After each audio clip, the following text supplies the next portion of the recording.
worst possible thing you could say when you walk into a car dealership. I spent 5 years with Mercedes-Benz, 5 with General Motors, and the worst thing a person could say when they walk in is, if you could just get me to this payment, we got a deal.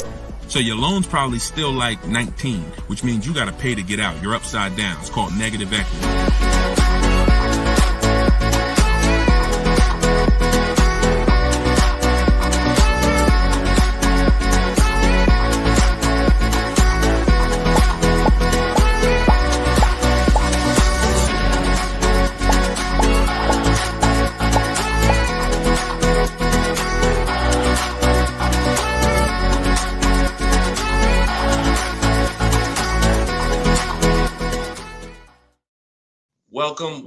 Welcome to episode 10 of Car Shopping Questions and Answers. I'm your host, Deshone the Auto Advisor. We do these live streams throughout the day to make sure that you can get insider secrets from someone who was in the car business for more than 14 years. Technically, I've been in it since 2006, even though I left in 2020 to focus on educating anyone who's willing to listen. And so those who listen to me, you're going to see throughout this show that they get below market deals. They get cars in 30 minutes from home. They're not going back and forth with negotiating. You don't need down payments. Everything that you may have thought you knew about car buying, quite honestly, a lot of that is going to be dispelled on this broadcast. But we're going to make sure that you know how to get to the money, where the hidden money is in your car deals, and quite honestly, how much you've been overpaying by not having this information. So come on in. I have my man Dolan moderating. We're live on 4 platforms. You guys can start typing your questions. And while we get the first couple questions coming in, let's do some housekeeping. If you're going to spend some time with us on TikTok, if y'all could start tapping the screen, running the likes up so we can let TikTok know that we're about to talk some serious business here. And it lets TikTok know that they need to get some more people over here. So also, you want to share this with your best friend. Last thing you want is for you to use these strategies, save a ton of money, and then your friend a year from now is telling you how they got a car and they got ripped off and they lost thousands of dollars. And then you tell them about our show and they're like, wait, why didn't you tell me about that last year when you were watching? So tag your best friend. Shout out to the sharers. Also, while we're waiting for the first couple questions, let's do some housekeeping. Some of you don't know me. My name is Deshone the Auto Advisor. I'm the author of the new digital book, Cars from Home, 7 Steps to Saving Time, Money, and Avoiding Dealerships. We're rated 4.94 on Goodreads.com. Thank you to everyone who's rated the book. And we just got another rating, which is awesome. We appreciate it. And I'll read a little bit of it just so you can understand the magnitude of what's in this book. And everyone can get it for 75% off while you're here. But this one just came in. It says, this book is outstanding, a must-have for anyone seeking to buy, lease, or even sell a car. It's presented in a very professional, easy-to-follow, step-by-step manner that covers every situation from buying, leasing, paying cash, using credit, good credit, bad credit. Although I've purchased and leased several cars in my lifetime, I learned new tactics to obtain the best value for my money. Let's go. Appreciate that review, Barry. Thank you so much. So everybody, you could get yours in my TikTok bio or my Instagram bio. You won't leave the broadcast, but get there before the 30 minutes is up so you can get your 75% off. And you can get it in the YouTube or the Facebook comments. We pinned the comment for you so you can get it. And then we'll actually throw this banner up so that you can scan it with your mobile phone camera. If you happen to be watching us on TV, you can scan that QR code right there. All right. So once we get the first question, Dolan, you can shoot it in, brother. All right. And look, if this is your first time, stay by your keyboards. This is a dialogue. This is not something you're just watching. I'm going to ask you questions, and I want you to type your response quick as possible so we can keep the dialogue going. Okay. Let me make sure I can see the Instagram comment. Okay. So this one's from Instagram. I currently have about 12 to 15,000 in equity in a finance vehicle with 8 months of payments remaining. Realistically, I don't envision myself keeping the vehicle for another 3 years, so I like to lease. Dang. So you're talking brilliant. You're talking brilliant. See, everything you thought you learned, who's heard people say never lease? Let's get some, I'm in rare form tonight. I'm feeling very aggressive, but I'm gonna stay calm and cool. Who's heard you should never lease a car? Type me in the comments. I told y'all, stay by your keyboards so I could understand who I'm talking to. If you were taught never lease a car, type me. Okay, I see you, Maya. All right, I see you, Jet Beauty Jenny. Okay. I see you, Calvin. All right, Calvin on Facebook. I see you, Lady Gal. So every single one of you who were taught that, those people owe you money. Because if you're not keeping your car 8 years, it's impossible to get a great deal if you didn't lease. There's only one exception, and that's if you're buying very inexpensive cars. I call them smart cars, saving money at the right time. $7,000 cars, $5,000 cars, $10,000 cars, that's different. $3,000 cars. But if you are buying relatively new 3, 4, 5, 6-year-old used cars and brand new cars, and you're not keeping them 8 years, you've lost thousands already. So I want you to stop that tonight. So I'm gonna make a claim. I don't mind if somebody makes a very bold claim like the one I just made, but you got to be able to support it. Let me show you something. So Tope got a lease on a BMW $690 a month. It's a $54,000 car. Now somebody else might have that car just like that. You might be watching saying, Deshone, I got the same car. To purchase this car, and what you're going to notice about how I want you to learn, you're going to learn to look at deals with no money going into them. Okay? See, where the confusion comes in is when down payments start coming in. When you start evaluating deals with no money going into them, you can evenly measure them. It's apples to apples, even in different scenarios. So no money down, she's driving a $54,000 BMW. Now she used our system, she got bids, so she didn't negotiate for this. She stayed at home and let these deals come to her. That same car would be $1,100 a month to buy, because some of you know every $5,000 on a purchase price, every $5,000 that you're going to borrow on a loan, on a 5-year loan, is about $100 a month, depending on the interest rate.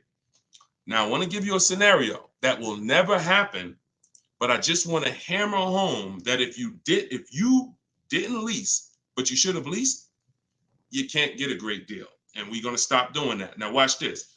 Let's say you happen to walk in and you're looking at the same BMW Tope got. Brand new BMW, never driven before. What would be an unbelievable discount for that vehicle? You just so happen to catch a deal asleep in desperation mode. He says, look, I got to get rid of this car right now. What would be an unbelievable discount off a brand new BMW? Like the best deal that you could realistically get, where you would say, man, he took off all of that money. Throw some numbers out there. I'm about to prove my point. Why it doesn't matter how much money you save, if you put your deal on the wrong foundation, you can't get a good deal. Let's throw some numbers out. You see? Come on. Look, okay, y'all must be thinking. Okay, Coco Love, I like that. 20% off. I like that. So 20% off a brand new BMW. Can we all agree that if you walked in, you got 20% off a brand new car? That would be like, okay, Ted Chu said the same thing on Facebook. I like that. So let's just say, I'm gonna pull up my calculator, right? Pull up my calculator.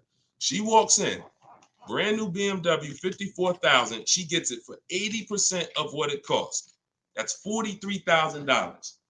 I just told you every $5,000 is about how much per month? $100. So once we put our tax in here, let's not even put all the tax. Let's just round it up to 45. Tax is probably going to take it up to 46 with fees, 47. Let's just say 45. 45,000, y'all. Our payment's $900 a month. 5-year loan. That's with an unbelievable, never before seen discount. Remember that too. What is Tope paying? No money going into the deal.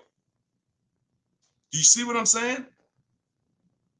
Or if it's clicking, type clear. If it's clicking, that's an unbelievable, unheard of deal. Brand new BMW, desperate price. Please take it. I'm paying you to take it. Take 20% off the price. Here you go. You leave thinking, man, I won. I'll never get a deal like that again. What's my payment on this thing? $900. Take a 6-year loan. It's probably $800. Toke paying $690. This is what I'm talking about. It does me or you no good for me to show you how we get bids, how we make dealers bid for our business, how we shop for new cars, how we shop for used cars, how we make banks and credit unions bid when you miss this. Lease, if I don't lease and I should have leased, no way to get a great deal. So that's why, and we could throw one more scenario in here, because some of you like Deshone, but I don't buy brand new cars. I know what you're thinking. Let's throw one more scenario. Let's say we get a great price on a used one. That same BMW, used one, great price on a used one. Let's say we knock 35, 40% off the price. 40%. Say we find a 40%. I don't want anyone to accuse me of saying, Deshone, these numbers are just a little too, you're skewing the numbers. We're going extra unrealistic in terms of trying to show, right? So we get a nice BMW, new, good mileage. We knock 40% off that price, $54,000. We pay 60% of what it's worth. That's $32,000 we're paying. With taxes, it puts us at $35,000. What's our payment? $35,000 on a loan. Every $5,000 is $100 a month. What's the payment?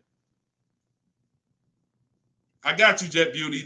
I'm doing this for you. She said, one more example. I gave you the brand new lease that Toke got.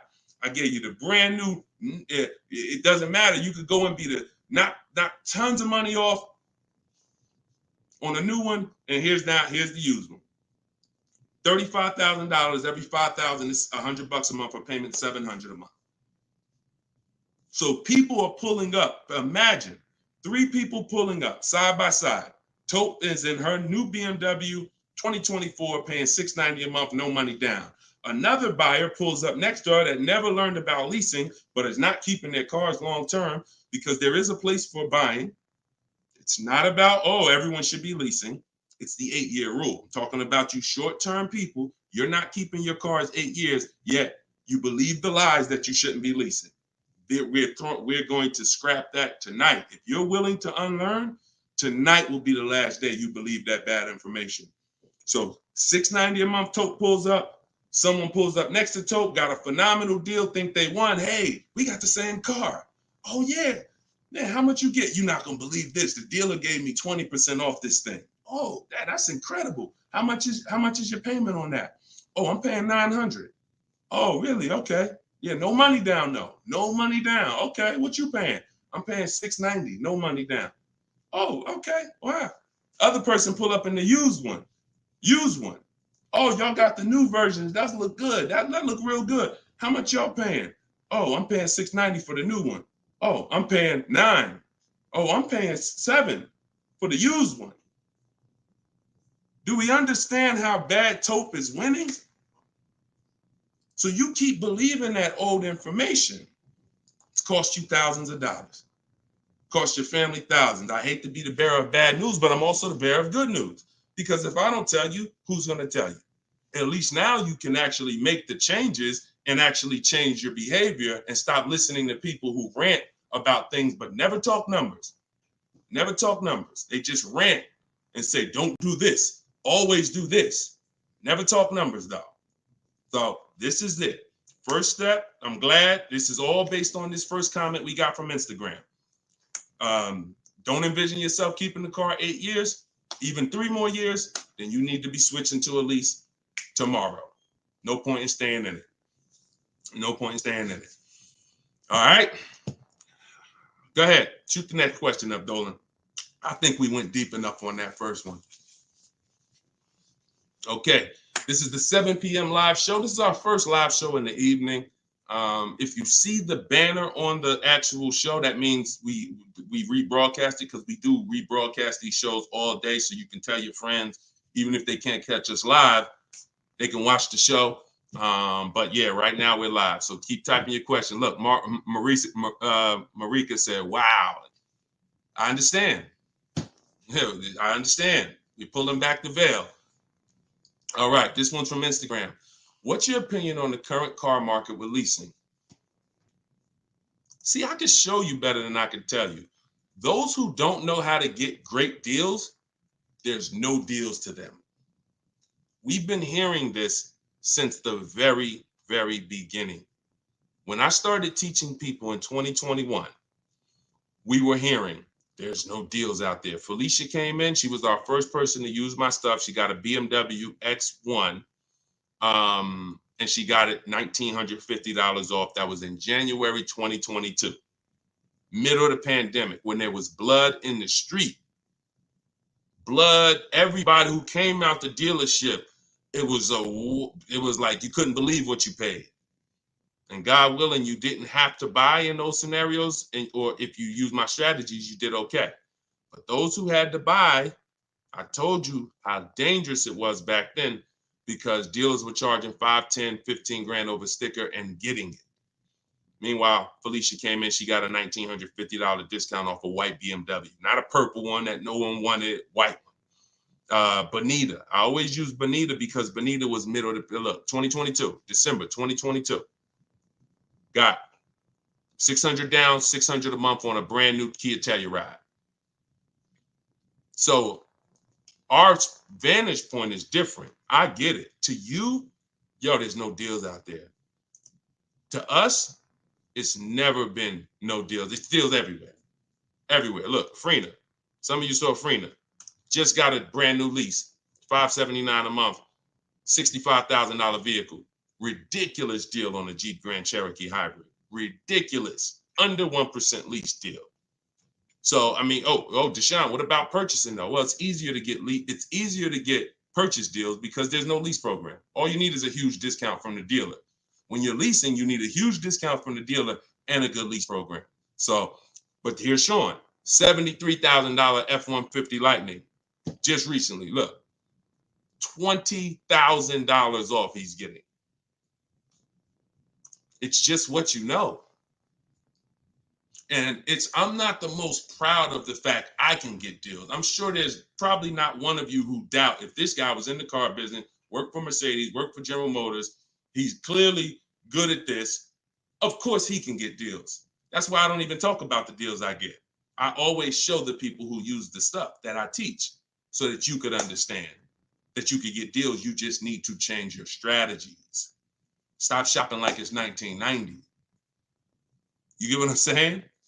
You're shopping like it's 1990. No disrespect. I'm just telling you, look and analyze yourself. What about how you shop is different than how our parents shopped in the 90s? So this is what you need to change. And when you change and you start listening to what I'm telling you, you start sitting at home and you start going online and start making these dealers come to you and getting bids while you sit at home, making these banks come to you and getting bids while you sit at home, and not trading your cars anymore, getting bids from online buyers, you're going to save the same money. You're going to save the same money they're saving. Easier than you've ever saved it before. Okay? Change your strategy. That's what we do here. Okay? All of this is out of my new book. You can put the next question up, Dolan. Cars from Home. It's a digital book. You can get it for 75% off in the TikTok comments. You won't leave the broadcast. It's normally $97. But you get it for $24 as long as you get there before the 30 minutes is up. It'll be in your inbox. Same thing in my Instagram bio. Click the link, grab your copy, and then we got comments in the comment section. We have the link pinned for you guys on Facebook and YouTube, so you can get your copy for 75% off. Okay. TikTok. How do I know what the percentage is for lease deals for Mercedes-Benz? When I return my lease, do I have to replace the tires and brakes? If they're bald, yes. Or you're just going to pay for them. And the same thing that would lose you money if you own the car, lose you money if you're returning the lease. If you have a big dent on a car and you go to sell it, people are going to take off money for that, right? If you go and sell a car and you like, hey, yeah, I want to sell this car, and everybody looks and the tires are completely bald, they're going to take off money for that, right? Exactly. So you have to, now you don't have to run, now most leasing companies give you wear and tear. So I know you may have been thought, oh, I got to keep a lease perfect. No, absolutely not. They give you normal wear and tear. They allow you to have normal wear and tear, scratches, dings, you can even run the tires down pretty low. But when you start getting excess wear and tear, bald tires to the point where they're dangerous, dents, big dents, cracks in the glass, this stuff you're going to be billed for.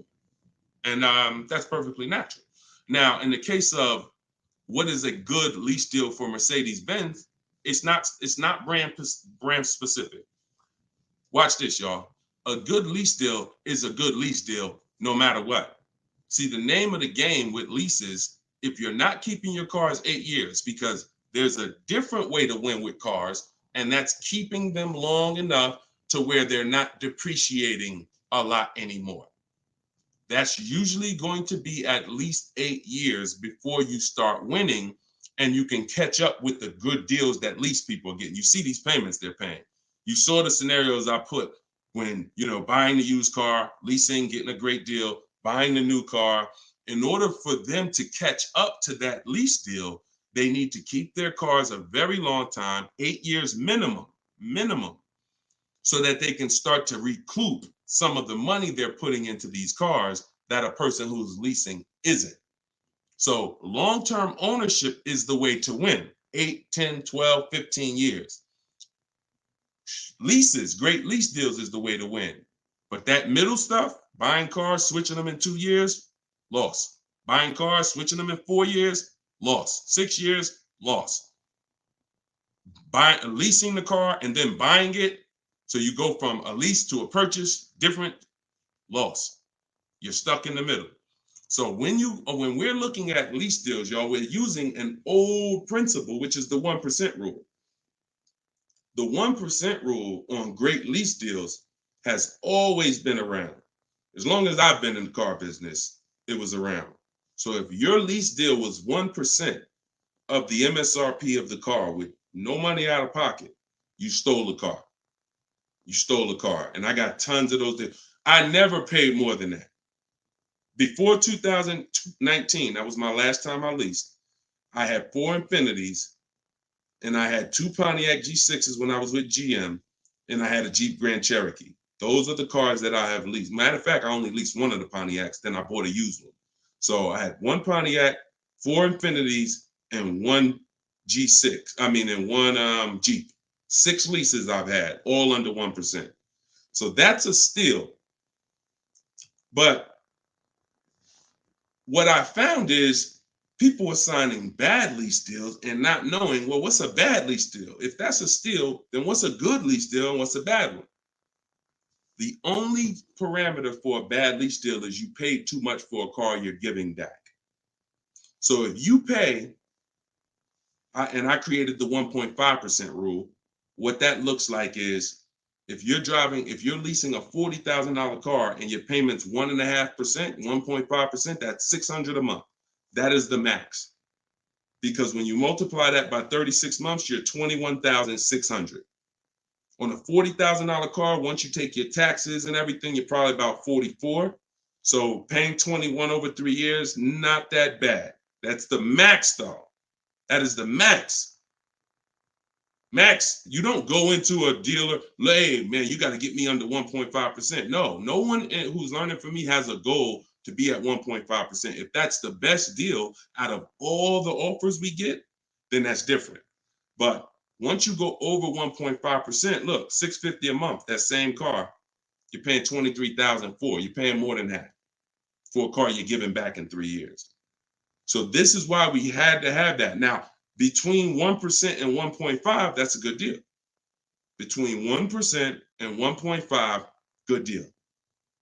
And what's going to dictate where you land on that spectrum is if you're getting bids, because you're not going to get the lowest price from a dealer without getting at least 5 offers. I told you, 80% of dealers are overpriced. Remember that. If you can grasp that, I want you to type the number 80, because you need to understand 80% of dealers in the country are overpriced. I see you. I see you, Steven. Okay, I see you, 223 Apparel. All right, TikTok locked in. I see you. Okay, type. When you get that, then you're going to be much more aware that I cannot. I see you. I am Tashan F. Sir. You're going to be much more aware of why you cannot walk into a dealer thinking you're going to get your best deal. Because if there's 10 dealers on the street, 10, now what you should be saying is 8 are overpriced. So I can't gamble and walk in and think, because you can't negotiate and win with an 80% deal. Because their prices are so high, even when you get money off, you still lose. So that's where, so it takes two things to get great lease deals. You have to get bids while you sit at home. You talk to all 10 of those dealers online. I have the best system for doing that. You could do it your way if you want, but you need to do it. In my book is my scripts and my websites I go right to the dealer's website. What we say, you just type in what you want. Everything is copy and paste. But you do this so that you can actually get the offers and find out of your 10 dealers, who are the 2 that are the best priced. That's the whole goal. So you need that to get a great lease deal, a big discount from the winning dealer, and then you need a good lease program. That's what dictates where you're going to fall in that spectrum. You can't get below 1% without a ridiculous lease program. They really want to move the car, but 1.2%, 1.3%, these are happening all day long on cars that you all day long. All right, next question, Dolan. All right, Deshaun, I bought the book and followed your instructions for lease deals. I got a 1% deal quote. It's the best system. Buy the book. Best $24 you can spend, right? Precision Sound. See, I swear when I was putting the book together, I priced it at $97 because I said this book is going to save somebody so much money. It's not fair to have it priced like other books. I got tons of books here. I'll be honest with you. Not many of these books have actually saved me thousands of dollars. A couple of them have. A couple of them strategy, but they serve a different purpose in my life.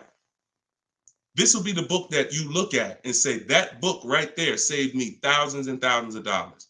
So that's the reason why it's $97. But you know what? I'm an author. I said, let's do a special thing. Everybody who jumps on the welcome offer, you could get it for the price of a regular book.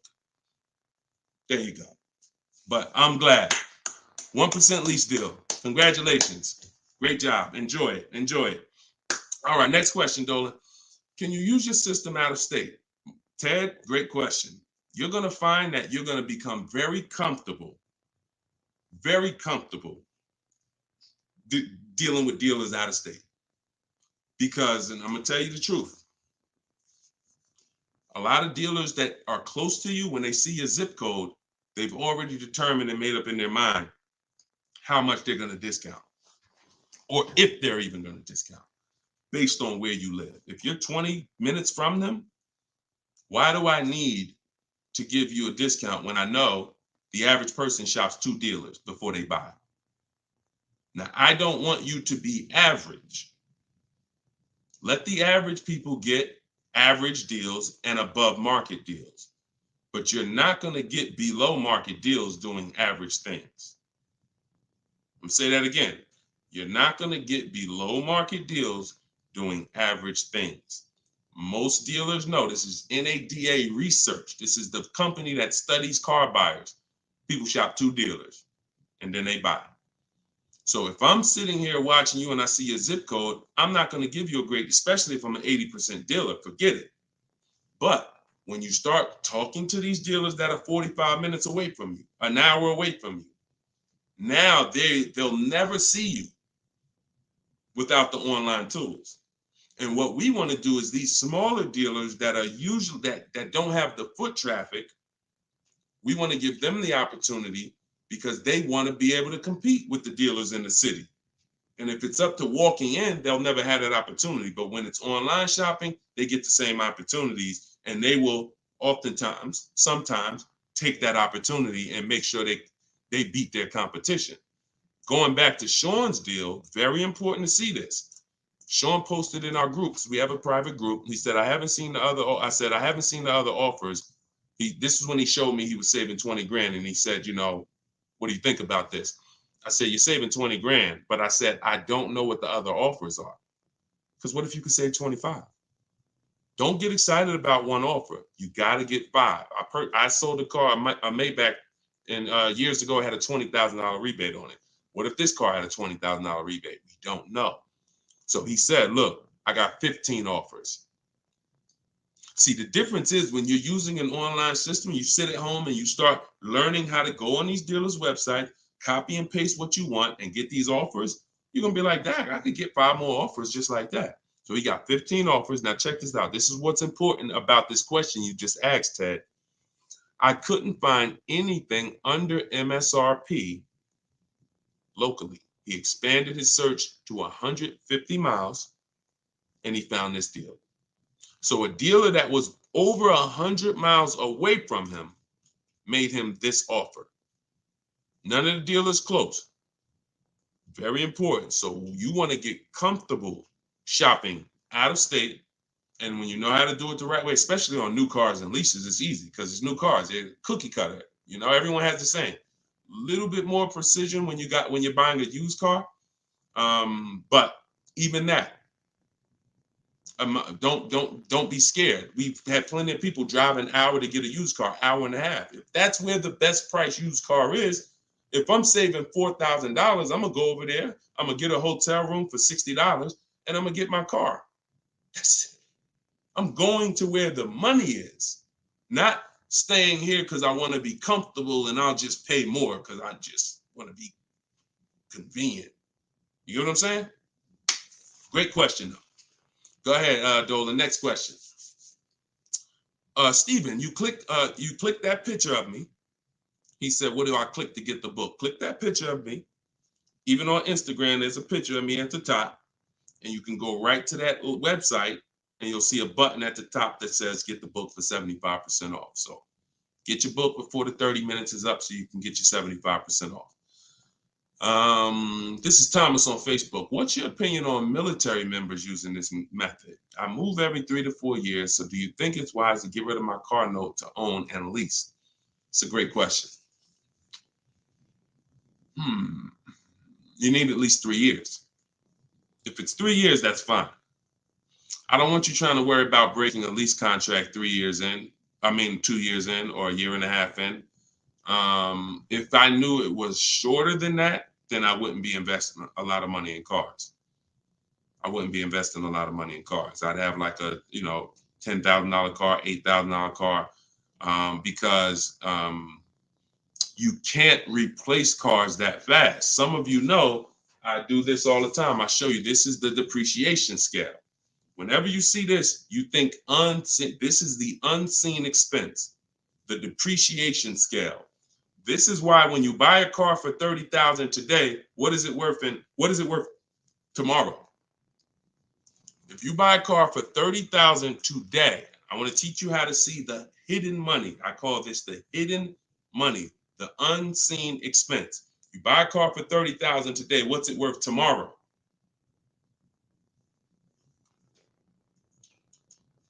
Throw some numbers out there. Let's see Instagram.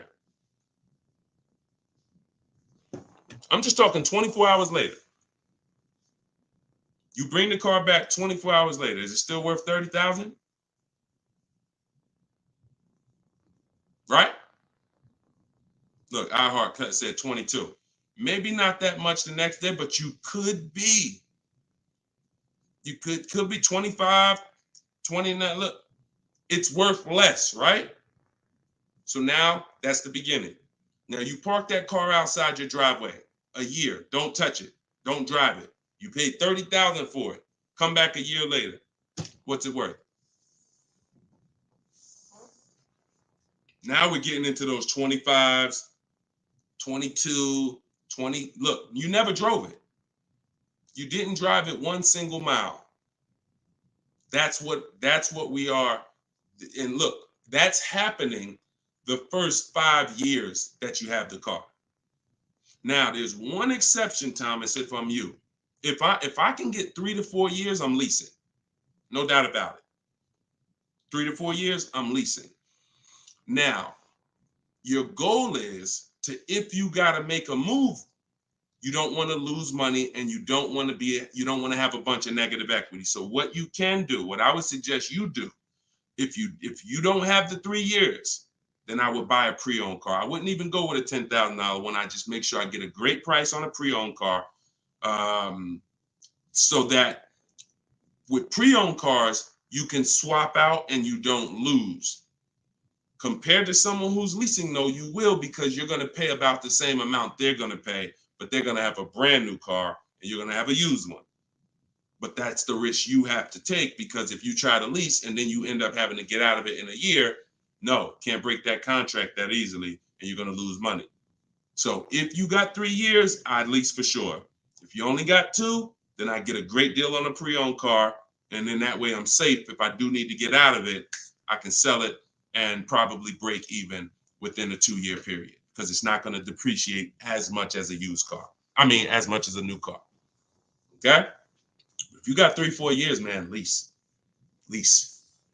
When a lot of you, when you realize I'm not talking to you who are keeping cars 8 years.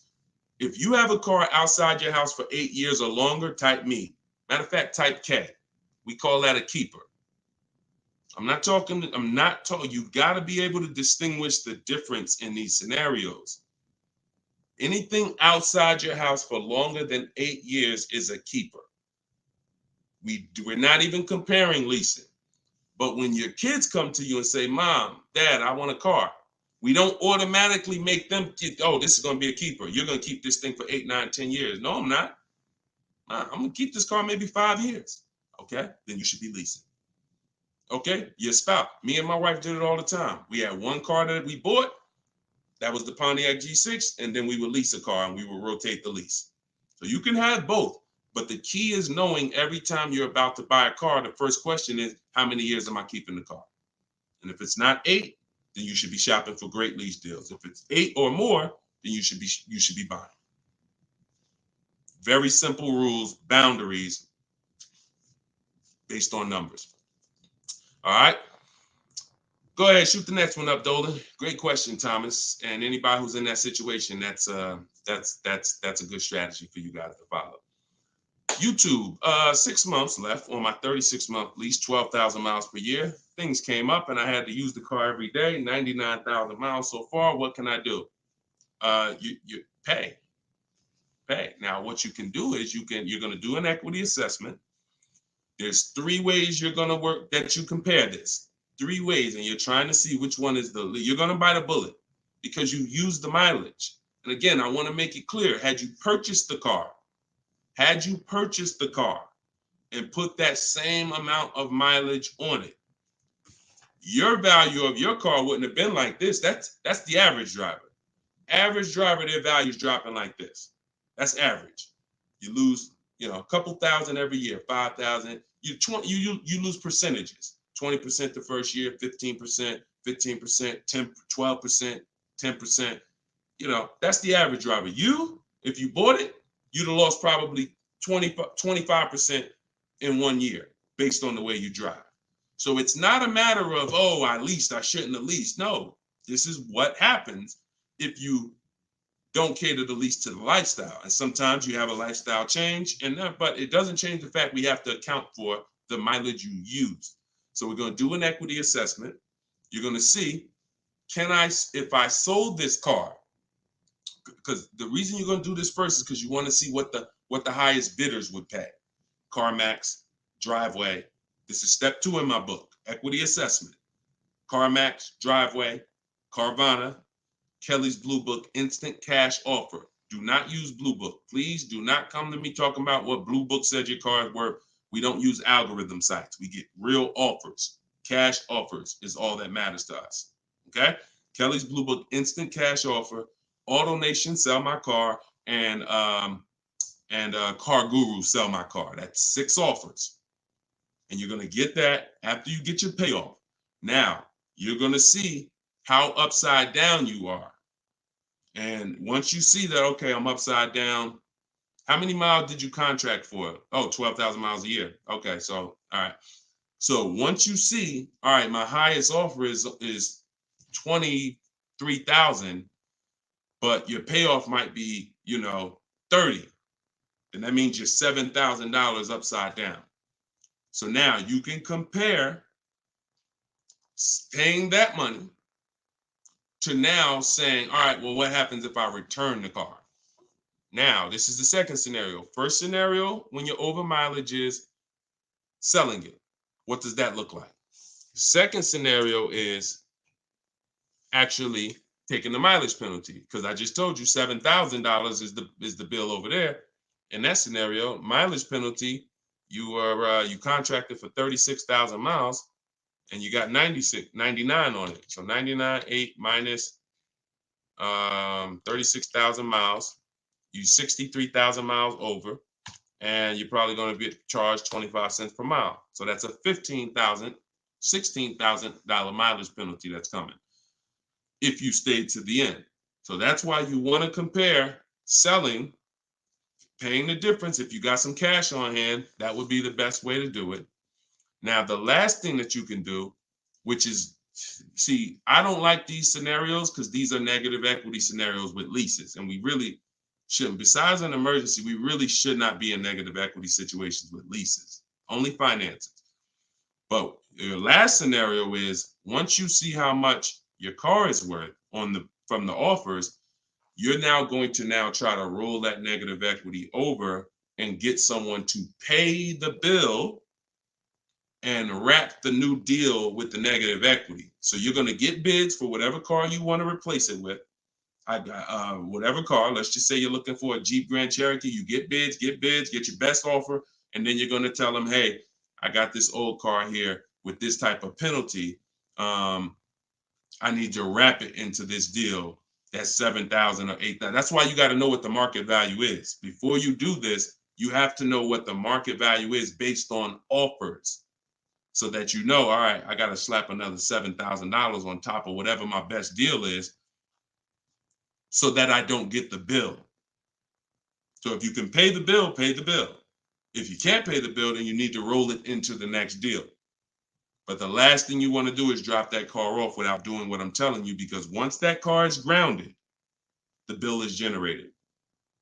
It's nothing out of it. So everything you have to do is now, because if you ground that car with that mileage, the bill is automatically coming. There's nothing you can do to get out of it. So follow those steps, do the equity assessment. And when you're on those websites I just told you about, if you have a lease, that's going to ask you, are you leasing, financing, or own? Put own. I'm just telling you. And I'm telling you, if you have my book, I explain why you must do that, but I don't have the time to go into detail of why you must do that right now. Okay, just when you're on those websites, put own. And if you have my book, then I'll be walking you through this step by step. But you're more, if this ever happens again, you guys look at this early. You look at this when you're a little bit over miles, not this much over miles. And listen, I know you may have not known, maybe I understand, but for future reference, we want to choose our mileage carefully. And if we find ourselves going over by thousands and thousands of miles, we want to make a move and do this same scenario sooner than later. Okay? Best thing I can tell you. You got to bite the bullet. We just need to find the smallest bullet to bite. Okay? All right, next question, Dolan. That's a good one. Common situation. All right. All right, go ahead, Dolan. All right, here we go. This is Ted. A couple other things real quick. I'm upside down in my current car loan, but the payment is cool. Still want the same or lower payment on the next purchase. Is this covered in the book? By the way, I already copied the book just in case I have to pivot. Wonderful. Wonderful. So I think you said you were switching to a lease, right, Ted? But you're upside down.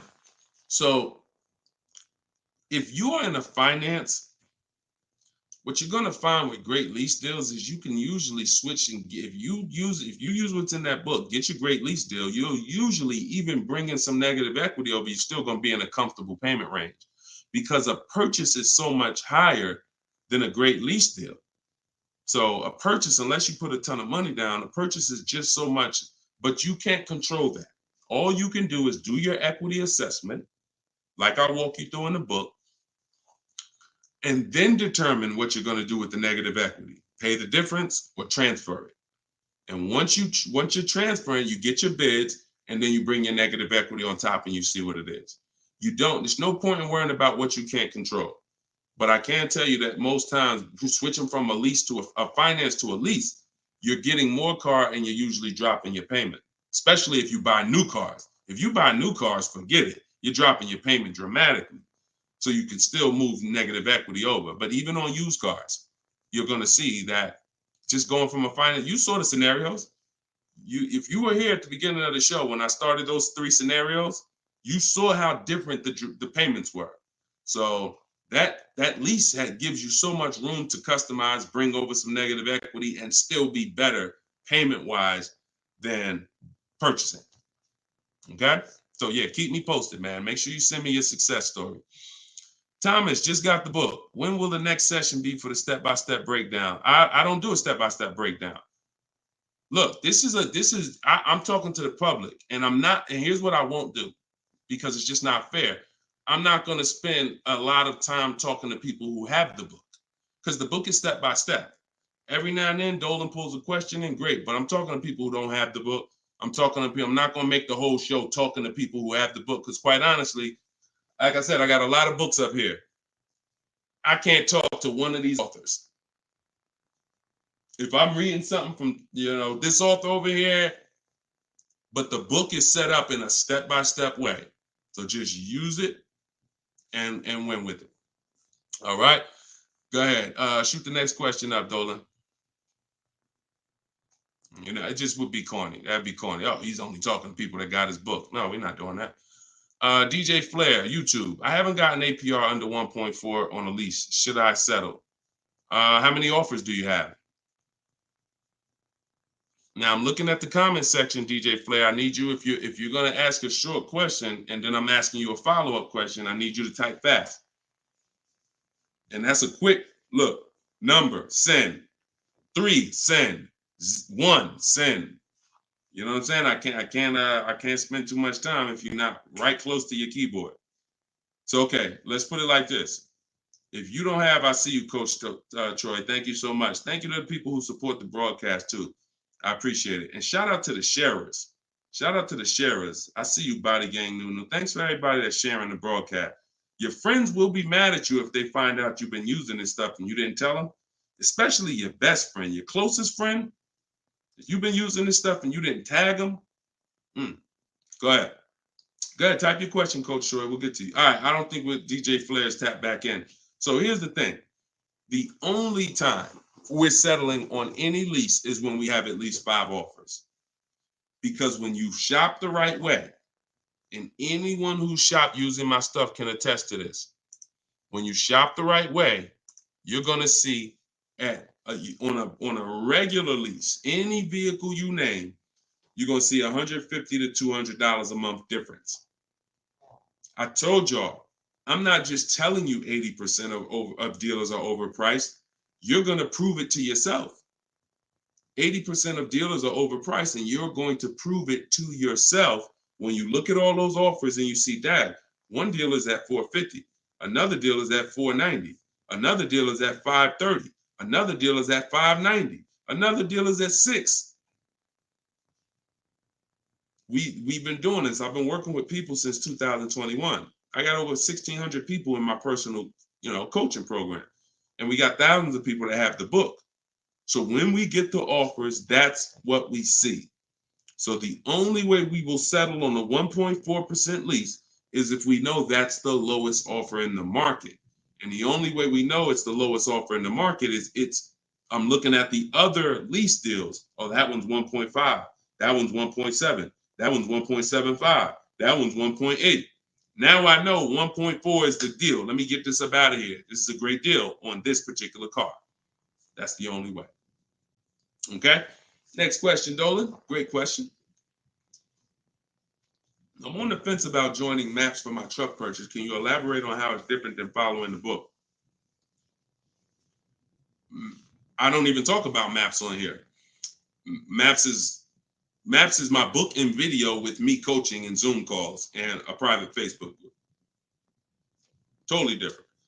And again, that's another reason why I can't get too big into giving questions and answers. Look, the book is there. It's $24. It's step by step. People have used it, gotten to success. That's why we're rated 5 stars, 4.94. But that's why we're rated high. That's why people are writing me. Look, we just got this today. So when I get this stuff like that, the only time I'm going to engage with thousands of people who got the book is when I know the book is not really complete. It's not complete, but we know the book's complete. So when Tiffany sends me this, look, I just got this from Tiffany. Look. I believe we got a great deal. Look, 2024 Mazda CX-90, $44,820 on the sticker. Discount was $6,530. That's ridiculous. That was her best offer of all her bids. $65,000. She saved 15% off the price of the car. Brand new car. She just sent me this. So some people are like, Deshone, you know what? I can follow the book. This is my thing. You laid it out step by step. Step 1, 2, 3, 4, 5, 6, 7 is delivery.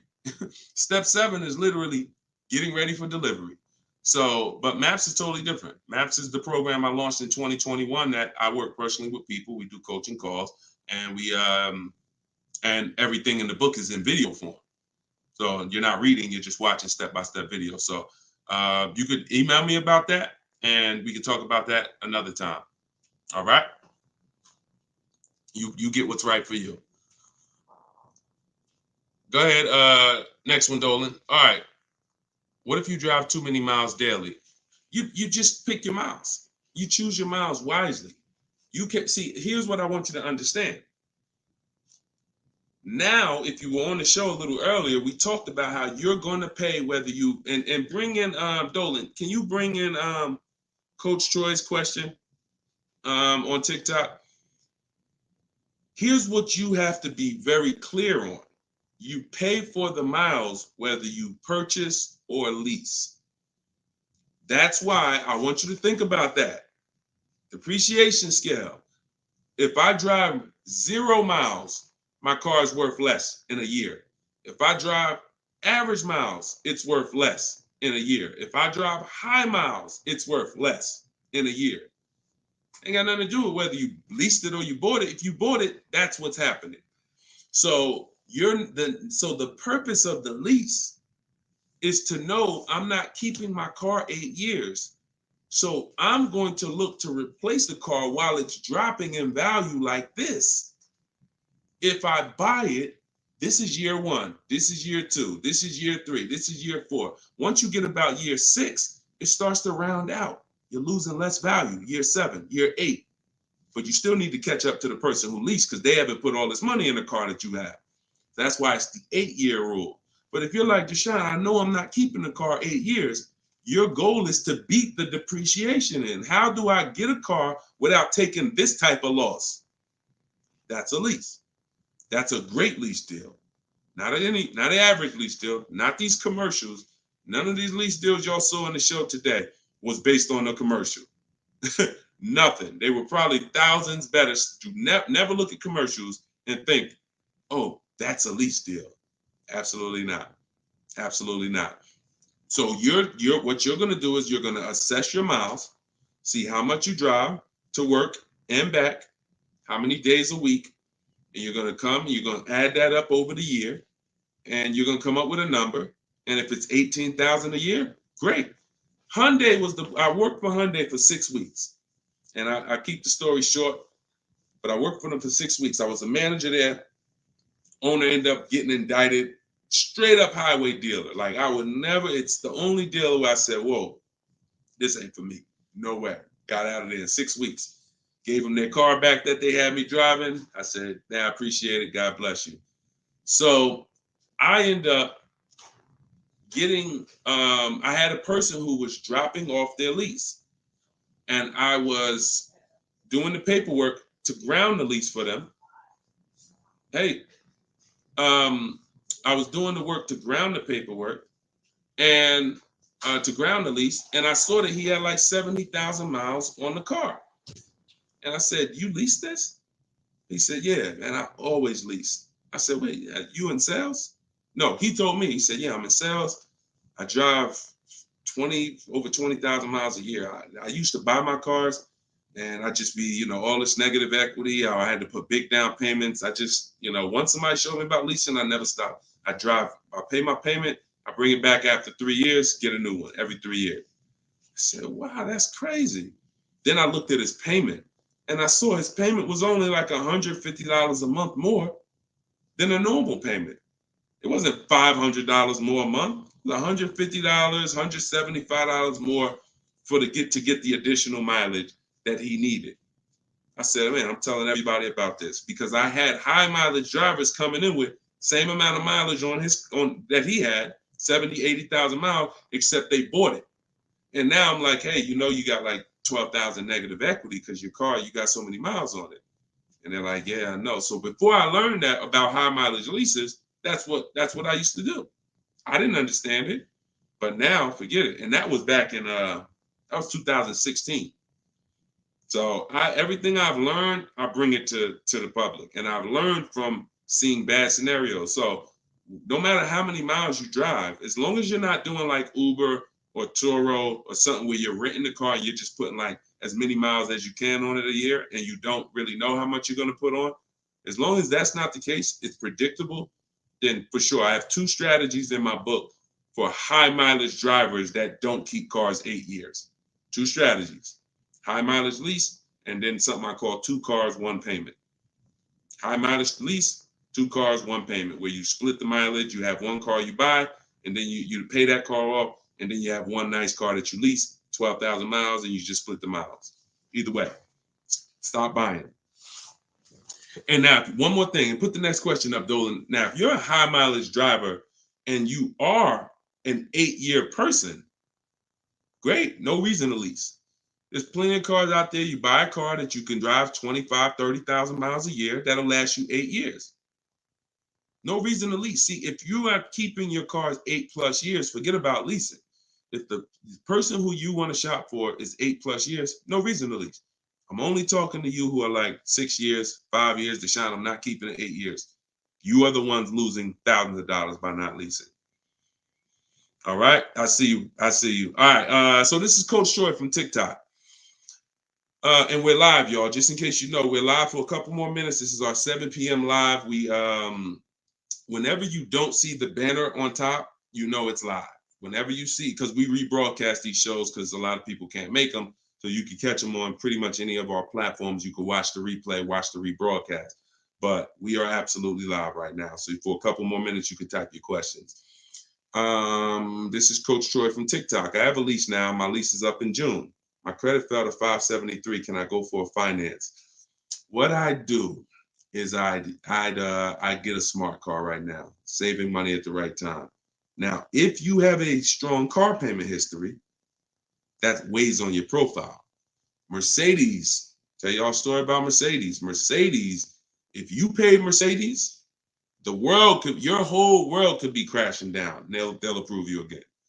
So I would have people come in and say, Deshone, or they'll call me and say, Deshone, my credit's not where it was when I got the Mercedes a couple years ago. What do you think? I said, well, how was the payments on the Mercedes? I never missed one. You're good. Maxed out credit cards don't matter. They look at that. So if you paid the car payment, I go for a lease. If you missed a couple car payments, but if you missed a couple car payments, I'd go for maybe a less expensive lease. Possibly 573 is tough. You need a lot of stuff to weigh, because I have something I teach. It's about profile, not just about score. So profile is how long you've been on your job, the money you make. Probably the 2 biggest indicators are payment history and credit score. But outside of that, that's not all it's based off of. So you got to kind of look and say, all right, if my credit score is low, do I have anything else on my profile that makes the profile look attractive? That could be, you know, that's usually either a car payment that you paid on time, or um, you only missed a few payments and they dropped your score low. If you got like 60, 90-day late, then I would tell you, okay, let's get an inexpensive car, $10,000 car, get something small. I call this a smart car. In my book, I refer to this as a smart car, saving money at the right time. Now, this is a setup car because you're in a rebuild. So your goal is to get the smallest car possible because you pay for size. You don't want to go out and get a huge SUV because you're going to pay for size. If you get something that was brand new, 25,000, I would get it, finance it, try not to get something too old. But the only way you're going to need to get something old is if you're trying to buy an expensive vehicle. If you're trying to buy a Jeep Grand Cherokee that's $45,000 brand new and you're trying to get it for 10 grand, you're going to need it. Old one, and that's usually a sign that we're looking at too much car. So, but if you need an SUV, that's different. But your goal is to sacrifice, get the least expensive quality car. It must last 2 years. Hit the payment history on point. Don't miss a payment, and then you would switch to a lease. So I don't know enough about your scenario, but I kind of gave you a little bit. And in my book is the details of this, the smart car strategy, and shopping for a lease, and looking at your credit profile. So based on where you're at, you make your move. But either way, it's fine. It's not the end of the world. Tons of people are going to be rebuilding now. Just make sure you're doing it right so that you don't set yourself back with your next car. You want to set yourself up. And a lot of people, when they're in a tough situation, they make another decision that actually sets them back. Okay? Go ahead. Next question, Dolan. Okay, I see. High pride BMW lease. Thanks, Coach Cho. Forget about the gifts. Just get the book. I appreciate you sending the gifts, but I'd rather you have the book because I want you to win. Okay, take all that money you just gave on the show, and I appreciate it, and get your book so you can make sure that you win for the rest of your life with cars. But thank you. Go ahead. This one's YouTube. Where's Instagram at? Instagram, y'all quiet this evening. Y'all started out the show with a lot of questions, and now y'all quiet. Let's go, Instagram. Type your question. And the thing about Instagram is, if you hit that little paper airplane next to the comment box, you can share this with like 30 of your friends. And I guarantee you, every single one of them will thank you. Every single one of them. We don't dance. We don't tell jokes over here. All we do is talk big money. Guarantee they'll thank you. So, all right. This one, Diana from YouTube. Am I liable for a vehicle that I didn't take possession of? If the paperwork has been sealed, signed, the bank has been notified, if there's a bank involved, you can be, just because you didn't pick it up, but you would have had to sign all paperwork and basically have them turn that paperwork in, which would start the motor vehicle processing, where they're going to register the car in your name. Once this process has moved forward, whether you took the car or not, that vehicle is linked to you. In which case, yes, you are liable.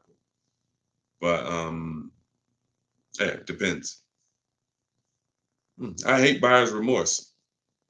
Buyer's remorse sucks, y'all. Buyer's remorse comes. You only get buyer's remorse two ways. You got a bad car or you got a bad price, or both. So you need boundaries to get good cars, quality cars. Choose the right cars that you're gonna like, gonna love, gonna enjoy, so that you don't regret the car. Boundaries to make sure you get a quality car, not a car that's gonna be in the shop, not a car that's gonna break down. Boundaries. You need strategy to make sure you actually get enough offers, so when you accept the offer, you paid the lowest price possible. Offers. So those two things, two types of buyer's remorse: the car and the price. The car, that you're shopping, how you shop, choosing cars, taking your time, knowing what websites to go to make sure the car is quality, going to test drive the cars if you're leasing or buying a new car. That's the shopping boundaries. That's how you make sure you don't get a bad car. When you're looking at a used car, narrowing it down, title history, service records, accident history, and then the strategies. The other buyer's remorse is, I don't like the price. I think I could have paid less. I think I'm overpaying. I'm not comfortable. That comes from getting bids and looking at multiple offers. Got to use this. If you don't use this, that's going to continue. It's impossible for you to eliminate that without those two strategies. Boundaries, shopping strategy. Okay? I hate buyer's remorse. Go ahead. No problem, Coach Troy. I appreciate you. Go ahead, Dolan. Next one.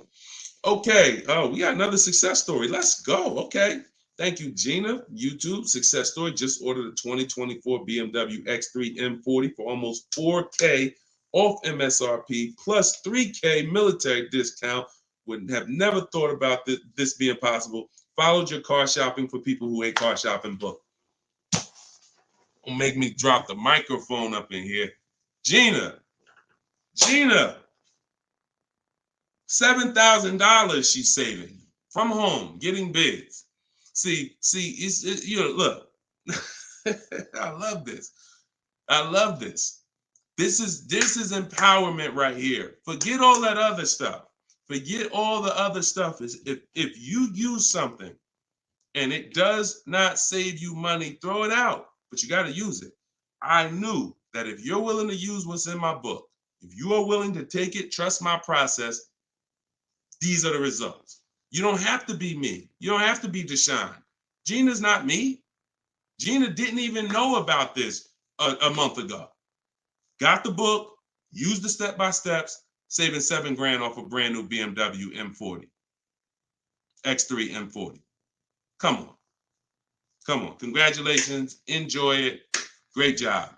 I had dealers beating other dealers' prices. I see. Come on. That's the language that I want you talking. That's empowerment right there. There's no buyer's remorse. There's no potential for buyer's remorse. How? I got dealers competing. Yo, all right, you the best right here. You won. The heck? There's no room for buyer's remorse when people were competing, jumping through hoops. Hey, pick me. Here's my offer. Here's my offer. Here's my offer. Come on. All right. I love it. Good job, Gina. Okay, to everyone else who's like, what book did she use? That's my new digital book. It's called Cars from Home. It was originally called Car Shopping for people that hate car shopping, but now it's called Cars from Home. 7 steps to saving time, money, and avoiding dealerships. Has all my templates for new cars, used cars, leases, everything in there.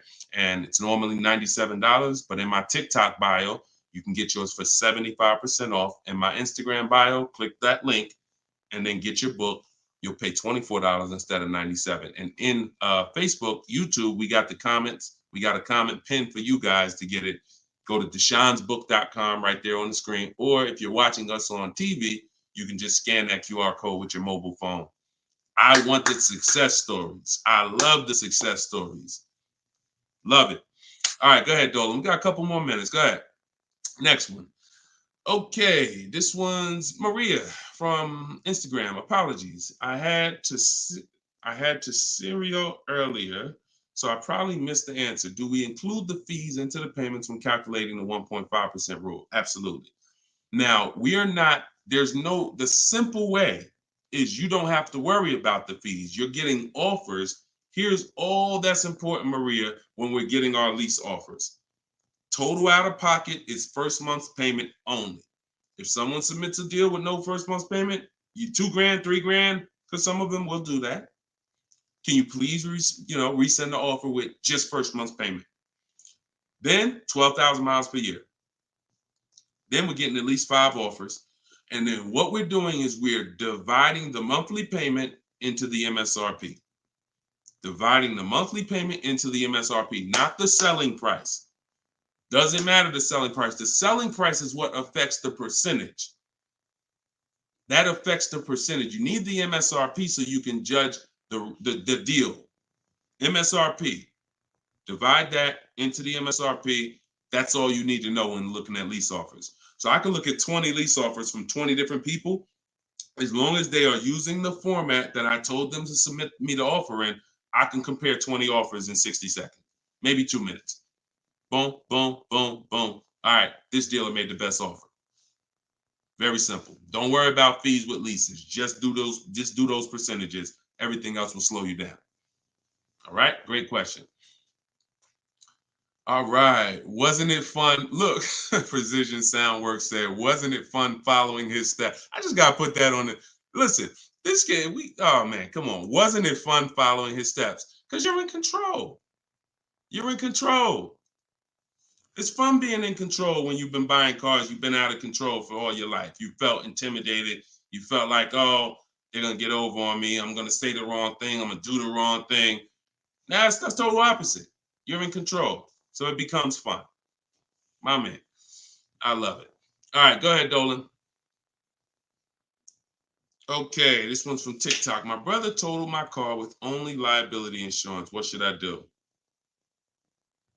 Talk to the insurance company. Being underinsured is a real thing. That's called exposed. You're out there with exposure. So liability insurance, yeah, and hopefully it was a very inexpensive car, like a $3,000, $4,000 car. You know, I hope you weren't. You know, hope it wasn't like a $10,000, $12,000, $15,000, $20,000 car. This is why insurance exists. I'm sorry to tell you, like that's some of the worst scenarios. But you know, being underinsured is a real thing. You know, so make sure you're using. I use a company called Insurify.com or Jerry to shop insurance. It shops all the companies for me because you should be shopping for car insurance every single time your car insurance is up. And you know, but yeah, you got to be properly insured because these things happen. Say, look, gap insurance. A lot of people don't know. People will say, "Oh, I won't buy gap insurance," or they'll say, "When I go into the office, never say no to everything." Well, if you needed gap insurance or you needed the right coverage, we either get it from the dealer or we call our insurance company. There's other insurance companies that sell gap insurance, but before we get it from the dealer, we'll call our insurance company or we'll go online. But if you total your car and you owe 25, but the car's net value was 20, you got a $5,000 bill coming. Totaled your car, lost your car. Now here comes a $5,000 bill. Hey, what happened? Gap, exposed.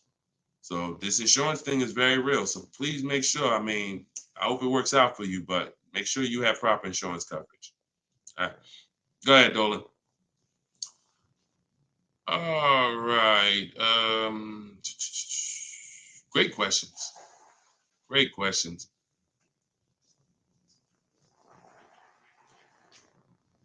All right. This one's Thomas. I have come to an end of my lease. A new lease is too much for me. The buyout is about 25K. Give me some options.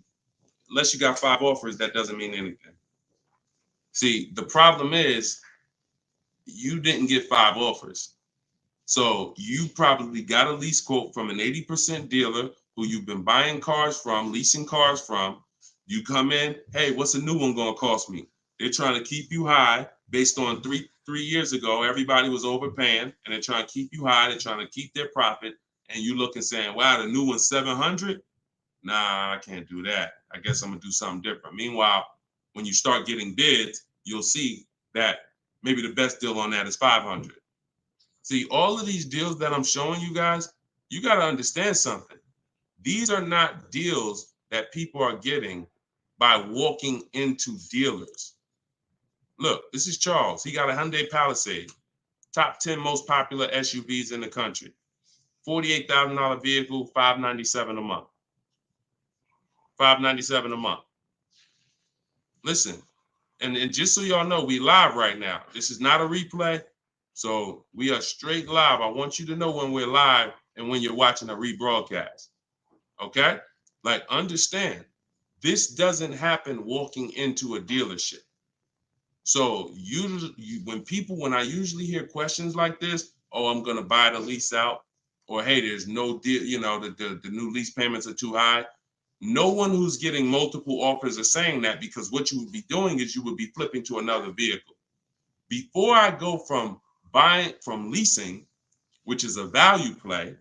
Leasing is driving brand new cars for pennies on the dollar. To go from that to buying a used car is an entirely different thing. Buying your lease is buying a used car.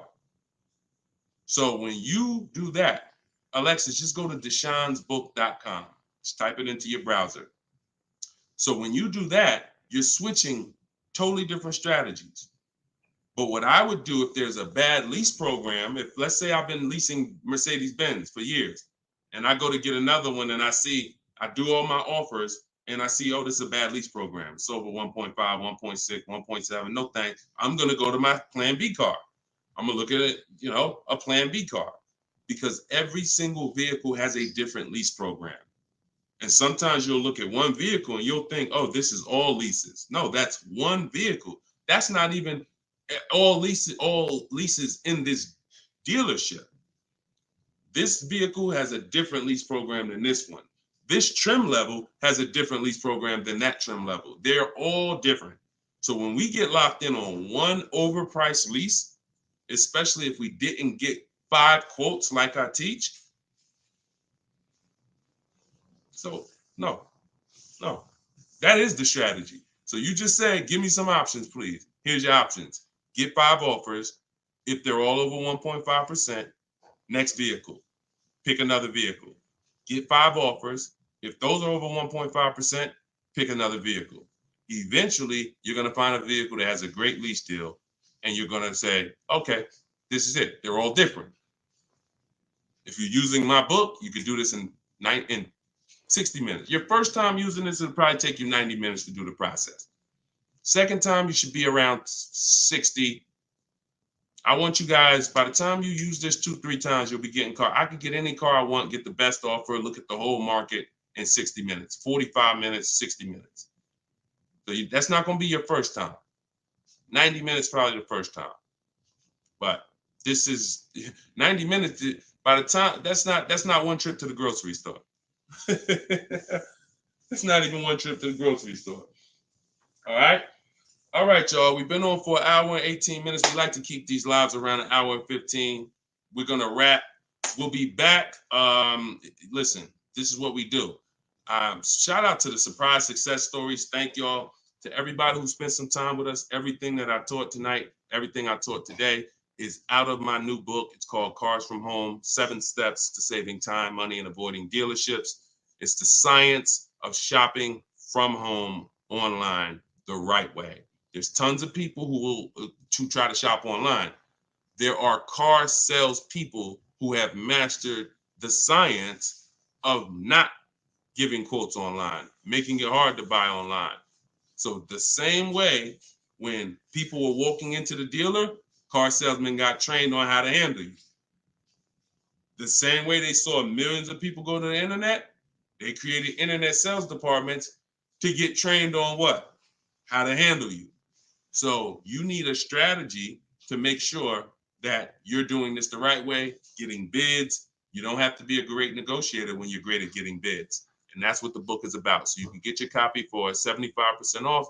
It's $24 in my TikTok bio or my Instagram bio or the link in the comments on YouTube or Facebook. And if you're watching us on TV, just scan that QR code with your phone. But we'll be back sometime tomorrow, depending on when you're watching.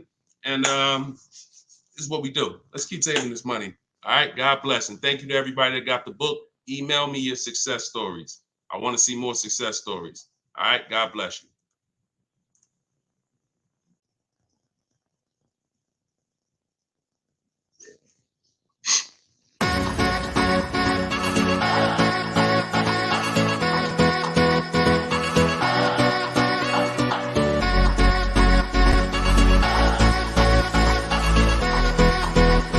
The worst possible thing you could say when you walk into a car dealership. I spent 5 years with Mercedes-Benz, 5 with General Motors, and the worst thing a person could say when they walk in is, if you could just get me to this payment, we got a deal.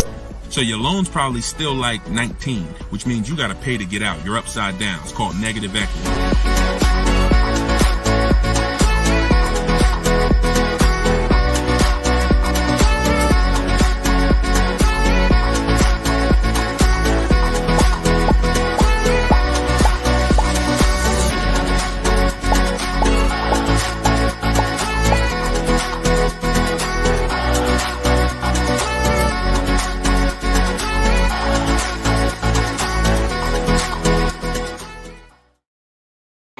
Welcome everybody to episode 11 of Car Shopping Questions and Answers.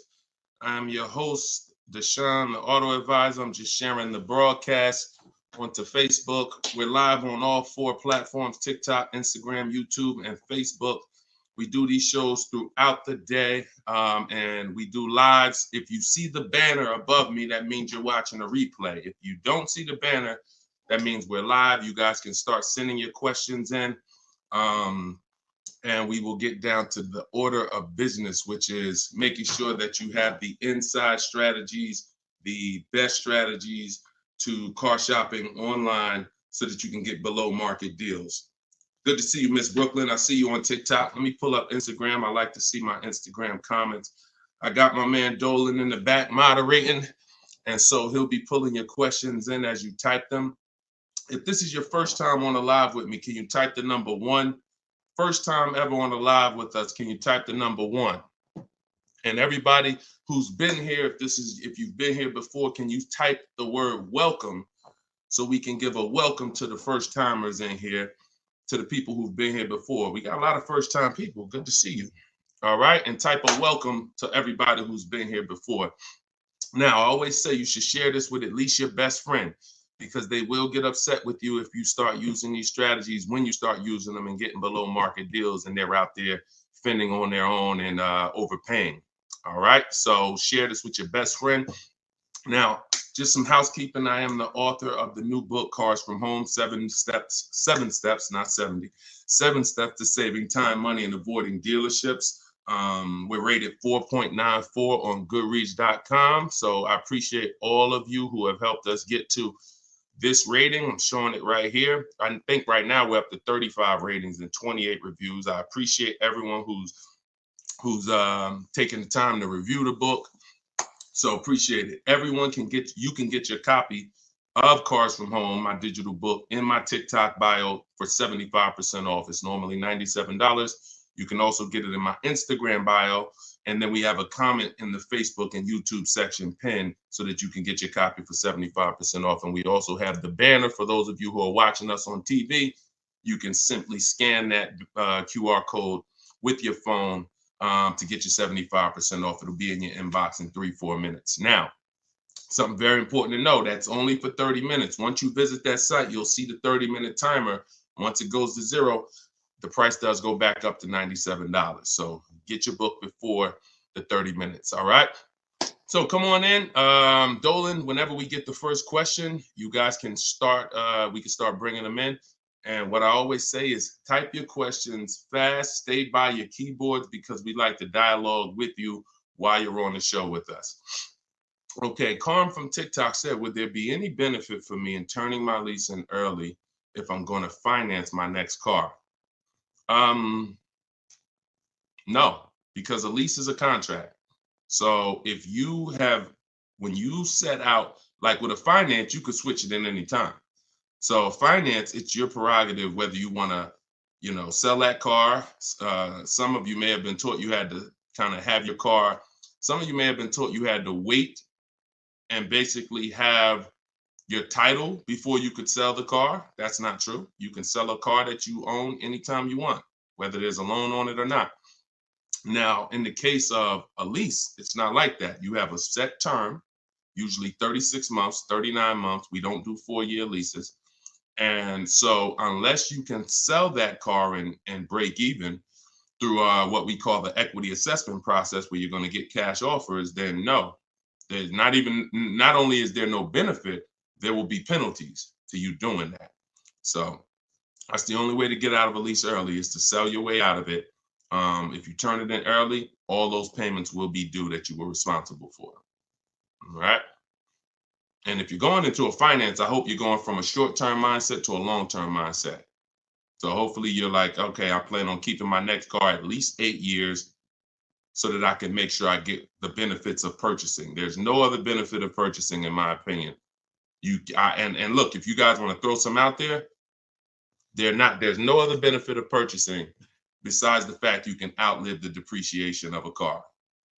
Paying the car off is not a benefit if you're still seeing massive depreciation. So if your car is losing thousands and thousands of value every year, thousands of dollars in value every year, but it's paid off, who cares? That's a loss. But with a purchase, you can hold on to the car long term, and then you'll outlive the depreciation to the point where the car is not losing value every year. It might lose a couple hundred. That's it, but not normal depreciation. So hopefully if you're switching from a lease to that, that's your mindset. Okay? Nothing else makes sense. Financial sense. All right, go ahead, Dolan. Next question. This one's from Instagram. Oh, wait, hold on. We got another one. Instagram. I extended my lease on my 2020 Jeep Grand Cherokee. I only pay about $270 and change a month, thinking I should buy it out. What are your thoughts? Why do we want to go from leases to buys? There are two totally different benefits. First of all, $270 a month, and I'm assuming you put money down, because even on a great lease deal, $270 a month is just not going to happen on a Jeep Grand Cherokee. So you paid that payment a little, you paid to get that payment a little bit, but yet and still, a lease is, the benefits of leasing are you're driving very expensive vehicles, brand new vehicles, $25,000, $30,000, $50,000, $100,000 vehicles for pennies on the dollar when you get great deals. You're literally driving them for 30%, 40% of what someone who purchases them is paying when you get great lease deals. What's the benefit of switching to a purchase? What's the benefit of buying a used car after that? Which is what you're asking, Patricia, is, okay, should I go from my lease to buying a used car? Because that's what when you buy your lease, that's all it is. You're buying a 3-year-old used car. There's nothing different than that. So if you are of the mind, and also to get a payment that is relatively low on a lease, you got to take a long, when you buy out your lease, you got to take a 6-year loan, especially with today's interest rates. You're going to take a 6-year loan. So you're literally paying on a car for 9 years. You're committing to a 9-year payment on the same car. Think about that. If y'all enjoying it, y'all going to spend some time with us. Could y'all tap the screen, keep running the likes up on TikTok? Appreciate you. All right. What's the benefit? So why are we doing this? And for the, all I do is I spend my time talking about numbers and thinking about financial ramifications, financial consequences of the decisions we make.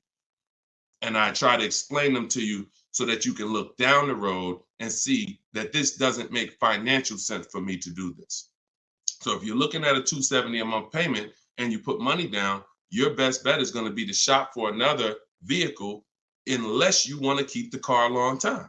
If you say, Deshone, I'm keeping this thing 8 more years, then you can buy a used car, because the only way it's going to make sense for you to pay 9 years of payments on the same vehicle is if you keep it at least 11 years, which is 3 when you bought it, when you leased it, and then another 8 once you bought the lease out.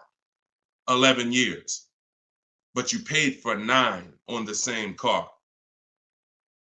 So there's no good reason to do these things. Buying your lease out is the only scenario where you come in. I used to have people come in the dealer. Some of you who are new to the show, I worked for Mercedes-Benz for 5 years. I worked for General Motors for 5 years. I had my own new car brokerage for 4 years. So I've been in and around cars for the last, since 2006. People would come into the dealer and say, they had a car that they bought brand new. I want y'all to listen to this and stay by your keyboards, all right? Because I'm going to ask you a question. Somebody comes in a dealership, they're looking to replace their car. They say, Deshone, you know what? I want to trade this in for something different. I say, okay, how long have you had it? I had it about 5 years. Oh, so you bought it new? Yeah, I had it since it was new. Okay. Now, somebody's had a car 5 years. If your friend came up to you and said, yeah, I'm about to replace this one, and they told you they had it since it was new, wouldn't you think that it was either paid off or almost paid off? Yes or no? Yes or no? See, if I tell you a story that you'll never forget, you'll eliminate the bad buying your leases. It won't come to you anymore, because you'll think about this story. All right. So most people would think, right? Yes, I see you, Fuzzy Nuggets. Okay, I see you, Lori. Somebody said I had this car for 5 years since it was new. It should be almost paid off, if not paid off, right? Okay, I see you, Jack Nisley on Instagram. So we go through the whole thing of calling the bank, because I ask him, he says, oh, no, it's not paid off yet. Okay, do you know how much you owe? No, not really. Okay, I'll call the bank, I'll get you pay off. We'll find out how much you owe. Now, when I see somebody who would come in the dealership and they were trading the car in 5 years or 4 years or 6 years, I already knew I was going to talk to them about leasing, because they were going to love leasing when I started showing them the numbers and saying, hey, you should stop swapping these cars out. So that's what I'm prepared to tell them about. You're going to lower your payment, and anything your car is worth. If your car is worth 15 grand, most of that is going in your bank account. So you're going to pull all that money out, put it in your bank account. You'll lease the new car with little money. So I'm getting ready to drop good news. And I've done this for so many people, right? So I'm preparing to do this for this person. Now I call the bank and I say, okay, I'm calling to get the payoff for Mr. Jonathan Williams, 2018 Audi. Oh, yes, he owes $18,400. That's a problem. So I look at him and I'm like, the bank is saying you still owe like $18,000 on the car. How is that? Didn't you say you had it for 5 years already? Oh, yeah, but you know what? I actually leased it, and then I bought the lease out. This is how I found out this was horrible. It's exactly how I found out. Wait, you bought the lease out? Yeah, I took a loan out, and See, this is the only scenario where you can have a car for 5 years, but because he took a 6-year loan or even a 5-year loan to buy the balance of the lease, he still has 3 to 4 years of payments remaining. I want to let that sink in. 3 to 4 years of payment. He comes in after 5 years. You know what? I've been driving this car 5 years. Let's go. You still have 3 to 4 years of payments remaining because you bought your lease out. It's a horrible idea. It's a horrible idea. If you want to ask a question about any exceptions to that rule, you feel free to ask. I've got a bunch of smart people on here. We got a couple hundred people on here. Would anybody commit to a 9-year loan? Anybody? Anybody willing to raise their hand and say, hey, yeah, I'll buy a car, 9-year loan? Anybody? No, right? So this is what we have to understand. The buying the leases out is a horrible, horrible, horrible idea unless you are keeping it for another 8 years, because all you're doing is buying a used car. Now, the bad thing about that is you don't even have any excitement about the purchase when you start a new purchase, when you bought your lease out. So at least when you buy a used car, it's a new car to you. You've never been in it. It's like, okay, we got a new car. When you buy your lease out, you're already halfway tired of the car. But if you're a short-term person, you're not keeping your cars 8 years, there's no way you are going to keep that car long enough to have it make sense. No way. You've already been in it for 3 years. So what I'm trying to get you to understand is you need to pick a side. The people in the middle lose all the money. The people who buy their cars and keep them 8, 10, 12 years win. You still got to make sure you get a great price on the car. The people who get great lease deals win. Great lease deals, not regular lease deals. Win. There's two sides, but then this middle, those of you who buy your car and then you trade it in 3, 4, 5 years, you're in the middle. You're trading your car in when it's losing the most money in depreciation. You're losing thousands of dollars compared to these other two people. And those of you who are buying your lease out, you're paying too long on these cars that you're not going to keep long enough to have it make sense. You're in the middle, stuck in the middle. Pick one side and stick to it. And the way you do that is to ask yourself, every time you're about to get a car, how many years am I going to keep this car? Very simple. 8 years or more, I'm purchasing. 7 years or less, I'm shopping for great lease deals. That's how you get out of the middle. That's how you win. By the numbers. And I'll show you people throughout the show that you see these numbers don't lie. Go ahead, Dolan, shoot the next one out. All right. Let's talk about the black book and how dealers use it as an advantage to ask higher prices. In what way?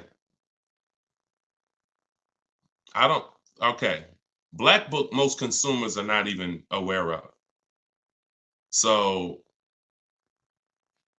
when it comes to black book is a tool that dealers would be using, if anything, and consumers are not going to be aware of it. Now, when I've never in my life buying a car needed to focus on what the black book says, because I don't focus on algorithms. I focus on offers and bids.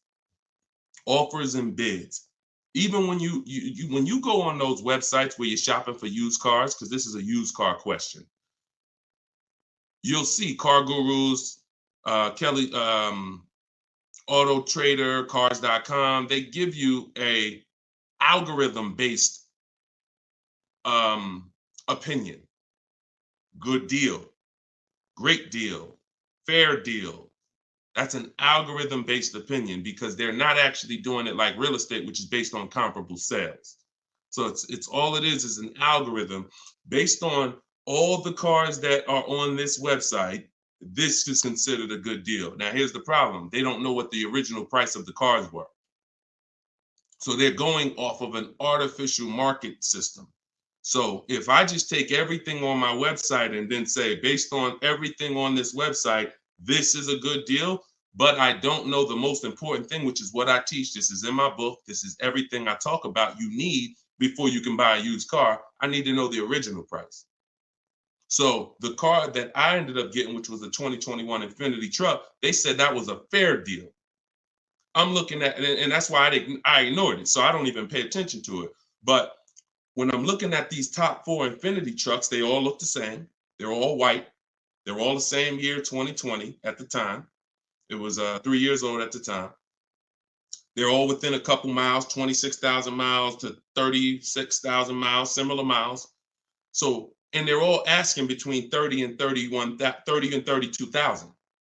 So that's confusing for someone who's going to, now that's why they give you the algorithm, because what they're going to try to do is try to end the confusion so that you don't stay there and you buy something. But no, what you need to do is you need to get the original window sticker of the car. Now, Carfax has agreements with some dealers, some brands. But once I got the original window sticker, here's how the clarity comes in. What I just told you is the scenario that most of you who shop for used cars online, you've encountered that. I'm looking at 4 cars. They all look similar miles. They're all asking within, $1,800 of each other. How do I pick the right one? Right? Normal question. Once I got the original window stickers, what do I see? Well, one of them is $46,000 brand new. One of them is $48,000 brand new. One of them is $52,000 brand new. One of them is $54,000 brand new. And that's the one I got. Type clear if that just clicked for you. See, when I'm looking at the algorithm-based price, now you're telling me, oh, well, these cars are within $2,000 of each other. So really, no matter which one you pick, you really did okay. That's what you're telling me based on the algorithm. But based on the facts, if I accept the one for the lower price, because I think, oh, well, they're all the same. But that's the one that was $46,000 brand new. And the other one that was $54,000 brand new, that had all this special equipment in it and features and all types of nice stuff in it, that one they were asking $1,500 more. So I lost if I picked that lower price one. That's why we don't get stuck on these algorithms and black books and anything like that. We go to the market, we see what the low side of the market is, and then we're going to obtain the Carfax. I have a couple ways that I like to do it. Either through the dealer's website. I'm going to get the original window sticker of the car, and I'm not going to buy a used car without having the original window sticker of the car. How do I know what's in the car? Forget what the dealer's discounting. See, listen, my mission is to show you the science of shopping from home the way I teach, because my way is a science. It's not random. It's actual steps. They don't change.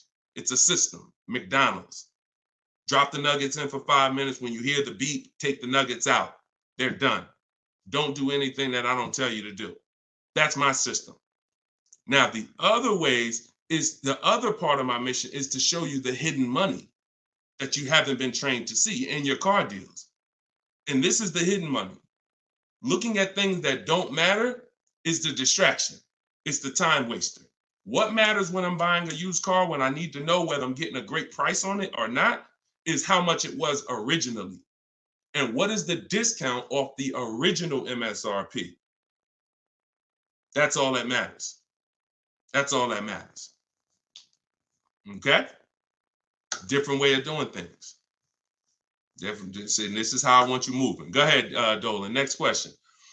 What's up, Andrew? YouTube, I see you. I'm going to lease a 2024 pickup, but I want to have a hard cover on it. Should I search for a truck with a hard top, or can I have one installed while I'm leasing? Would that affect my lease? Great question. Usually anything, I mean, if you can see, here's the thing about seeing a truck that has it. A truck that has it, that option is going to residualize into the lease. What that means is, if it's a $1,500 hardcover, you don't pay $1,500 for it. You pay the percentage based on the lease. You pay the percentage you're using. Now, if you go and you put a $1,500 cover on it, aftermarket or after the lease is sealed, now you're paying the entire cost for that. So my first goal would be to try to find one that has a hard cover built in and on that window sticker, because everything on that window sticker is going to residualize into the lease. Okay, good question. Good question. Go ahead, Dolan.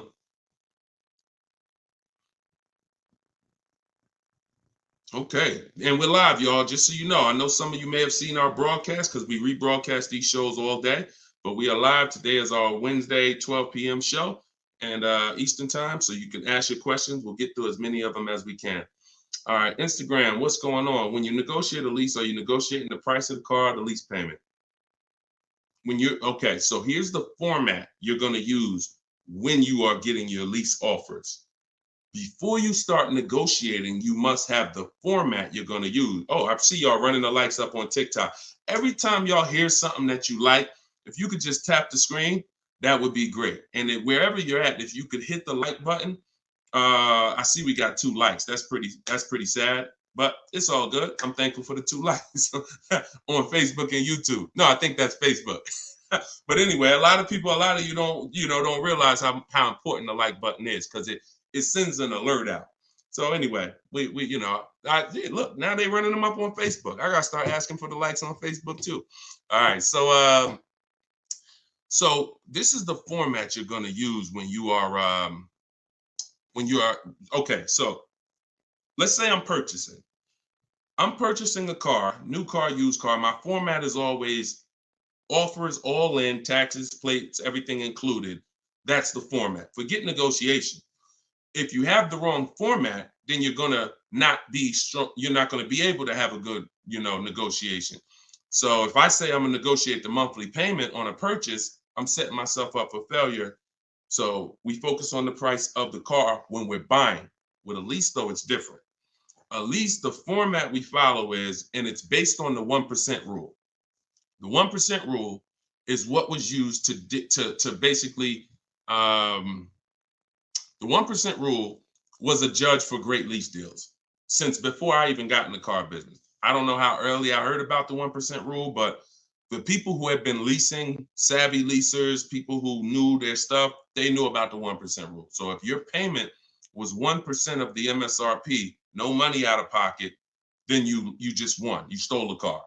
So great value. You're paying $400 a month for a $40,000 car, 3 years. You're paying like 15 grand. It's ridiculous to drive that much car for that low amount. Now, ever since so let's continue. Hold on. So that's the format we want to follow, because what we're now trying to see is it going to be a great deal? A steal, which is under 1%, is a steal.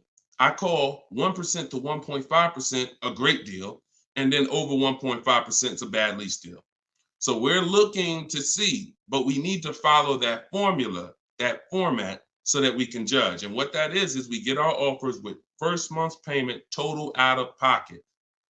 Listen, we do not say the word down payment anymore. I want you to eliminate down payment. When you're shopping, I want you to eliminate the word down payment. Because who's had this happen? Be honest. You come in, you're talking to a car salesman, you're like, okay, I can put $2,000 down. Now, later on in that transaction, you end up finding out that the $2,000 down didn't include tax, didn't include the fees, and now they're asking you, well, how do you want to take care of those? Who's had that happen? Type me if you've had that happen. Oh, I thought that included everything. Now, I thought, 2,000 was like, or they'll look at you and give you a quote and say, okay, yeah, your quote is 2,000 down, X amount per month. And then you get up there and you say, hey, oh, yeah, it's 2,000 down, but you got to pay for your plates and then you got to pay for the taxes, or do you want to put those in the payment? So whenever you leave these things to chance, you leave an opportunity for you to, be surprised, and we don't like surprises. So what we say is total out of pocket or total due at signing. Either way, this is the amount that I'm coming out of pocket with. Everything else needs to be included. So we're doing our lease quotes with total out of pocket, only our first payment. Because when you lease, you pay your first payment and then you drive off. It's not like a purchase where the payment comes 45 days later. It's pay your first month's lease payment, then you drive. So that's all we are paying. That's it. First month's lease payment. Now, I'm not telling you that's all we will pay finally. You can keep that question up, Dolan. I'm not telling, because I want people to know that what question I'm answering, even though it might take 2, 3, 4 minutes to answer it. So there's plenty of scenarios where we are going to put money down. Once we have a great deal, we might want to lower that payment. So there's nothing wrong with putting money down as long as you know the risk and as long as you know, okay, I already got a great deal. You can't buy your way to a great deal with a down payment. You can't say, oh man, I don't like this deal. Man, all right, show me what it looks like with $5,000 down. And then they're like, oh, okay, yeah, I like that payment better. Let's do that. No, you're trying to buy a deal. You have a deal before the down payment comes in. The deal is based on how much of the car, that 1%, 1.5%, 1.2%, under 1%, that's the deal. If you're at 1.7%, just because you gave them $4,000 down and now it's at 1.5, no, that's not how we judge it. You bought your way to that payment. You're paying overall too much for the car. So that's the format we use. First month's payment total out of pocket, 12,000 miles per year, all taxes and fees rolled in, and we get at least 5 quotes. At least 5. You are not going to get to the money without at least 5 quotes. It's not going to happen. It's not going to happen because 80%, I work with thousands of people all around the country. Some of y'all saw my group. We got 1,600 people in my private group. That's, we have a couple thousand people, 4, 5, 6,000 people that have my book. So I get data from all around the country. I know you need at least 5 offers. 80% of dealers are overpriced. So if you get 4, 80%, if you get 5, 4 of those offers are going to be overpriced in 90% in most cases. And some people go, if they're shopping for a popular vehicle, they may do something like Charles. Charles was shopping for a Palisade. He knows that's a popular truck. He got 10 offers. And when you use what's in my book, for all of you who like Deshone, I want that book. It's $24 if you get there for the 75% off. In there is my scripts, and it's the way we contact dealers online to get offers online. We always get our offers online. We don't talk. I'm not giving you scripts to say, hey, yeah, all right, I gotta remember what Deshone told me to say. No, we are online. They're online scripts and templates, because if we talk, we're messing up. Whenever we're talking to a salesman about numbers, you're not following what I teach, because I'm never gonna be in that position. I'm never gonna tell somebody to be in that position. Everything we do is online, but you must get 5 offers at least. And you see, Charles got the Palisade, $48,000 truck, $597 a month. It's people on here. It's probably people watching this broadcast that's like, I got that same truck, Deshone, and I'm paying like 7, 8, 9. It is what it is. You need new strategy. So go ahead. That's how we format leases. And once you get your offers in that format, Nicole, now you can start to compare the offers, and now you can start to negotiate if you want to make, because we always make counter offers. Whenever someone sends us a quote, we always make counter offers. In fact, I have a calculator that you put the offers in and it tells you what you should counter. But if you're going to do it your way or my way, it doesn't matter. We always make counters and then we settle from there. That's how we negotiate. Right format, then we do our counter offers. That's how we negotiate and get these deals. All right. All of this is in my book. For those of you who haven't gotten there yet, or those of you who just jumped on, it's in my TikTok bio. It's in my Instagram bio. There's a website there. You just click that picture of me. You won't leave the broadcast. Click the link in my bio and click the button that says 75% off the new book, and you'll have your copy in your inbox. You can use all of this stuff forever. And it's a digital book. Some people say, Deshone, is it in print? You don't want to print the book? No, because I can't update it. If I print the book, every single new thing that happens, I gotta remake the book. And now you got Cars from Home Volume 1, Cars from Home Volume 2. Every year I'm putting out a new volume to update it. No, with the digital book, we can update it all day long. So it's really a one-time purchase. So in the Facebook and YouTube comments, you guys can get yours, and you can win. Go ahead, shoot the next one up, Dolan. Okay, Sierra on Facebook. Even if you're getting another lease, will you still owe the remaining payments? Yes. Yes. Look, it's a bunch of lies. I know people have told you that if you now let me preface this, because what she's asking is, see, a dealer that you did business with may make it look like if you come here, we'll get you out. Who has dealers calling them right now telling them, hey, come on in, we'll get you out. We'll take care of the old payments. We'll get you out of your lease early. We'll buy you out of your lease. Or if you got a car and you're not leasing, they're like, hey, we need your car. Hey, come on in. We'll make a deal. We'll keep your payment around the same on the new version, all of this stuff. Okay? So I want to talk specifically about what happens. First of all, that's a computer generated letter. So when you see, hey, Rico, my manager just saw your 2014 Saturn Ion. Man, I have a customer looking for that exact car. That's all a computer rated. That same email, that same letter goes out to 10,000 people at once. Okay, so don't. So understand that. Now let's hone in on the people who they hit you with I'll get you out of your lease early. There's only one way where payments are going to be waived, because the dealer can't waive payments. Only a bank can. So if you're with Honda Financial, if Honda Financial decides they want to do some type of loyalty program where they waive remaining payments, and it's usually 1 or 3. The most I've ever seen when I was with Mercedes, there was some cars they wanted to get back. They did 5, but that was it. And that went away. So, even from 2019, I didn't see payment waivers on leases because, I don't know, for whatever reason. I saw them early in my career with Mercedes, but not later. They went away.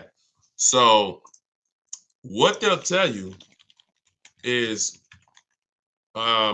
we can get you out early and we'll take care of the payments. If they don't have a payment waiver, then they're rolling the payments into your next lease.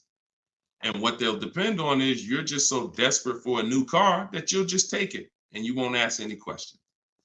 But when you shop the way I'm telling you to shop, which is we don't give our old car to the dealer until we make sure we can't make money. We don't just drop off a lease at a dealership. We do an equity assessment to see if there's any money in the lease that we want to make sure we don't give to the dealer. Because if you drop off your car and it's a lease and the dealer runs your payoff and they see, wait, the payoff is 18, but the market value is 21. Let's buy that, we'll make that, and we'll keep that 3,000. If they're going to do an equity assessment, see, here's what's crazy, and here's what you got to understand. They're doing an equity assessment regardless of whether you do one or not. We're going to do one. Every single lease that comes in that a person drops off, why do y'all think y'all seeing commercials now that say we're a lease return center? Bring your leases here.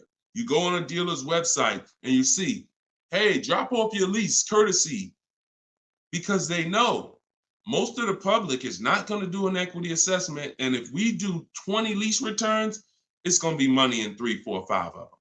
So we'll do the other 16, make no money on them, because we'll make $7,000, $10,000 on those 4. We'll make 2, 3, 4 grand a piece on those 4. This is your money that you gave unknowingly.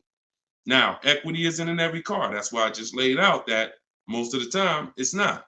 But if you drop off your car without doing the equity assessment, which is getting real offers, CarMax, Driveway, Carvana, Kelly's Blue Book Instant Cash Offer, Car Guru Sell My Car, AutoNation Sell My Car, that's 6 offers. We get 6 offers all the time because everything we do is a bid. So if you don't do that, you're now potentially leaving thousands on the table. So when you do that, you're not going to ever feed into the, oh, let the dealer who wrote me a letter say, bring your car in and we'll get you out of that car and we'll take care of the payments. You're going to know if you have equity or not. Now, if you do not have equity, then all they're doing is saying, how can we finagle this, get them out of this car into a new one? Move those payments over. Yeah, they got $6,000 worth of payments left, $3,000 worth of payments left. We're going to move that over to the new deal and we'll get them in a new car. So instead of leaving out, waiting, being patient, and now if you would have been patient, ended your lease and shopped the way I'm teaching you to shop, you'd have got a $500 a month lease deal, $400. But they'll get you out early because you're paying $650 right now. And they'll say, hey, come on in. They'll move the numbers around and they'll say, look, good news, we kept you at $650 and you get to get in another car. But the reason you're at $650 and not $5 is because you have thousands of dollars from your old lease that has now been built into that new lease. And this is how payment buyers lose. Payment buyers lose all the time like this. Hey, yo, what could you get me to on that car? How much that lease for a month? Oh, how much could you get me to on this car? Yeah, I could put like $3 grand down. Payment buyer, you lose because you don't really see the numbers. So you stick around, you use what I'm teaching you, you'll see the numbers and I can't reveal these things to you. I can only tell you they exist and give you the strategy. You don't believe it until you've seen it for yourself. All this stuff sounds good. If you've never used my stuff, this sounds good. You don't believe it yet. You hope it may work. Anyone who got my book, you're hoping this works. But once you use it, you're a believer. It's a difference. So we got, look, this is Tiffany. Tiffany wrote, she got the book. She sent me this the other day. She said, look at my deal. $44,820. I told you, everybody who has my book, I told you, email me your deals when you get your card. Look, $44,000 sticker. She got a $6,530 discount. And look, I'm not going to read everything she wrote because she's just praising the system. She's praising sitting there, negotiating from home, using the tools, winning. Saved more money on this new car, brand new car, than she's probably ever saved on any car. And she never had to go in a dealership to do it. Bids. So she was hoping this would work. She was on this show. If she got my book, she couldn't have been in my life more than a month. We just started the show. So she literally was hoping, all right, I'm going to use this, Deshone. But now it's not a matter of hoping. She knows. That's where you got to get. So all of this stuff I'm telling you, you got to prove it to yourself by the actions you take. And once you see how overpriced these deals have been that you've been considering, you'll understand, wow, I'm never going in a dealer to get my prices again. Never. And then that's when you know you've been transformed. Go ahead, Dolan, shoot the next one up.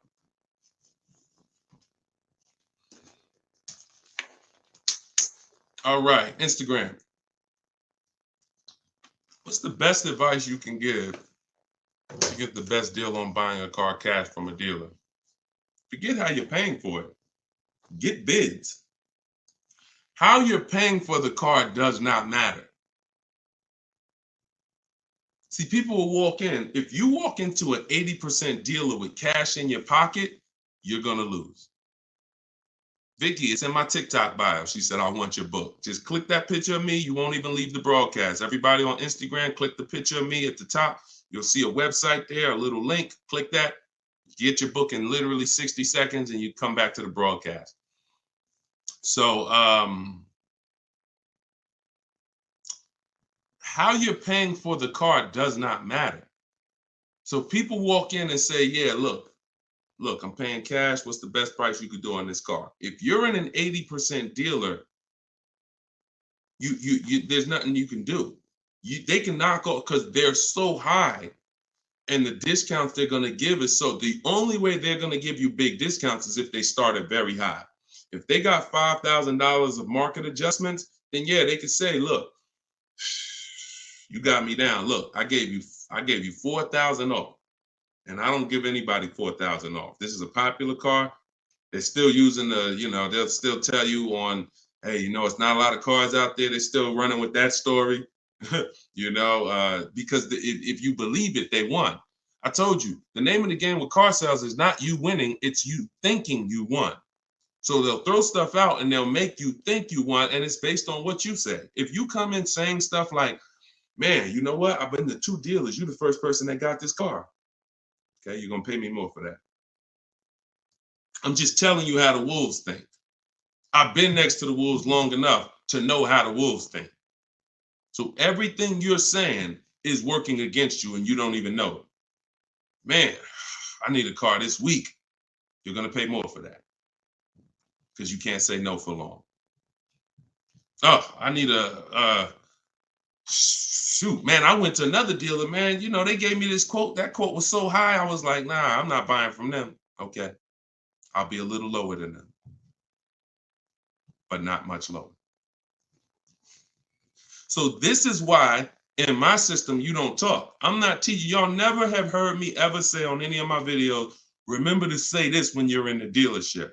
Remember to say this when you're talking to this person. Because that's a losing battle. Everybody that's been trying to teach you that has failed you because you can't win dealing with a trained salesperson that sells cars 5-6 days a week, negotiates 3-4 times, probably 10-15 times a week. So when you talk about what's the best advice for someone paying cash, the best advice is to realize how I'm paying for the car is not important. Who's going to sell me the car for the lowest price is what's important.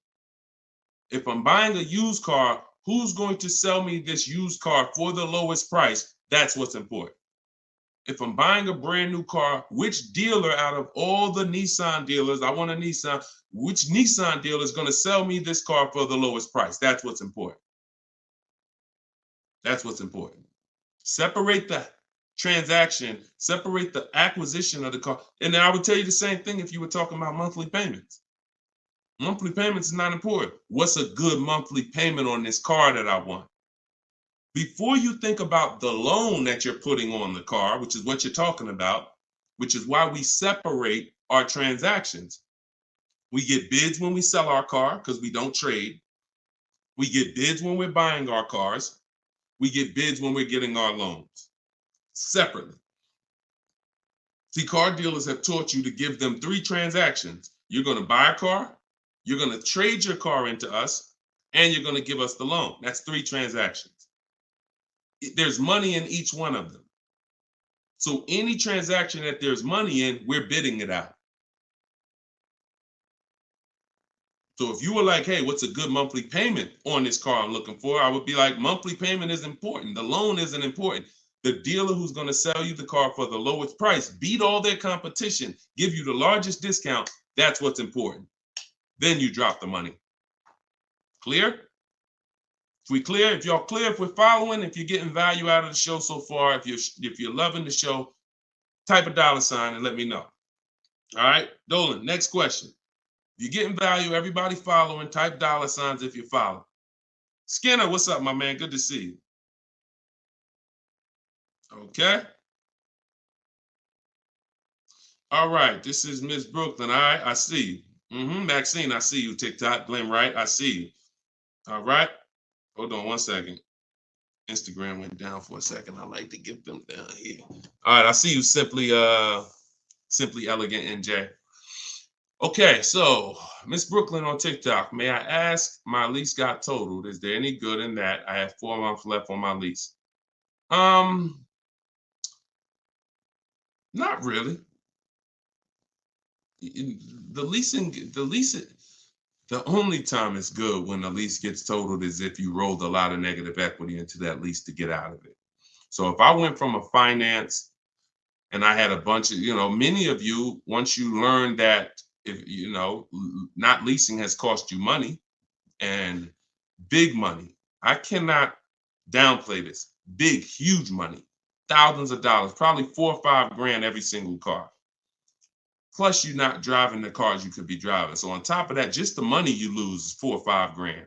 Then the cars that you're not driving is you can't put a price on that. You're driving an older car versus somebody who's driving brand new cars that are under warranty. So, but many of you, once you find out that you bought into a lot of bad advice about leasing, you're like, and we've had those questions come on the stream very regularly. Deshone, should I wait?